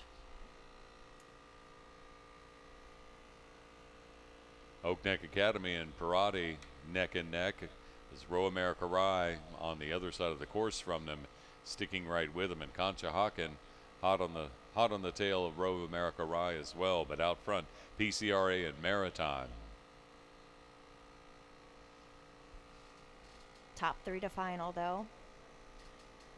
So they just need to clinch one of these top 3 spots.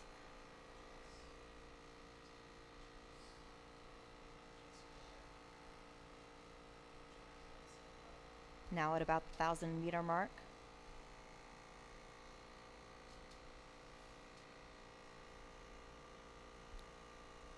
Still PCRA and Maritime battling it out for that top position, followed by Oak Neck Academy and Row Rye America, or Row America Rye. So the last race before a lunch break here at the 2019 U.S. Rowing National Championships. Competition resumes at 12:45 after this race is over. So a little more than an hour. If you're following the live streaming on the US Rowing YouTube channel, we will return just before 12:45 to continue with the afternoon of semifinals, beginning with the women's under 19 singles semifinals and the men's under 17 semifinals.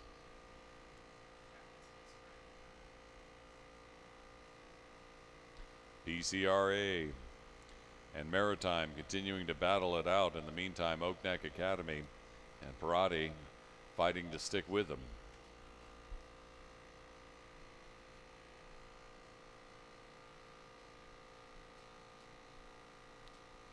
Row America Rye getting a little off course there.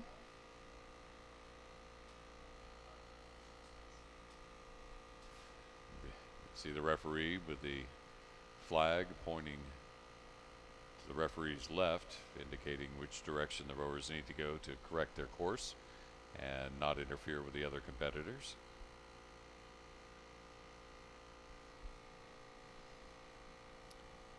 The PCRI boat, Pelham Community Rowing Association boat, looking very strong and very confident in this race as they continue to give Maritime a run for their money.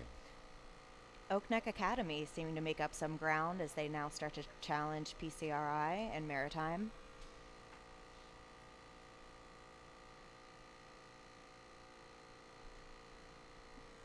They still have contact with those boats and starting to move ahead, as they may have already started their sprint. Just before the lunch break, we'd like to thank some of our sponsors and partners. US Rowing thanks Concept 2 and the National Rowing Federation for their support, as well as JL Racing and Visit Sarasota.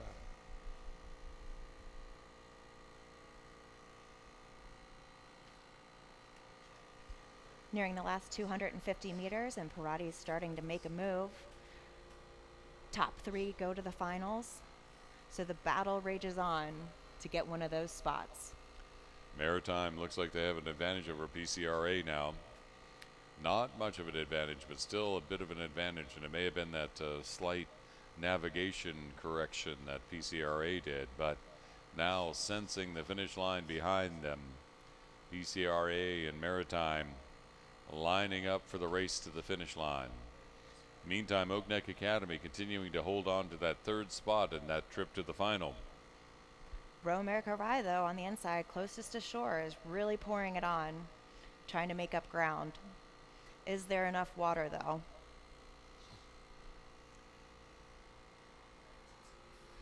Maritime begins to turn it on, heading towards the finish here in this semifinal for the women's under 17 quads at the National Championships. Coming to the line, it will be Maritime, followed by PCRA. And in the meantime, Row America Rye pouring it on, but on the outside, Conshohocken racing up too. Who will get the third spot? Because Oak Neck Academy trying to fend off these late surges, and it will be Oak Neck Academy crossing in third. But what a fight between Row America Rye and Conshohocken in the near lanes for fourth and fifth. And Parati crosses the line to conclude the morning of racing here at the 2019 U.S. Rowing National Championships on Harsha Lake in Bethel, Ohio. A lunch break, and then the competition resumes at 12:45. We hope you'll join us again here on the U.S. Rowing YouTube channel.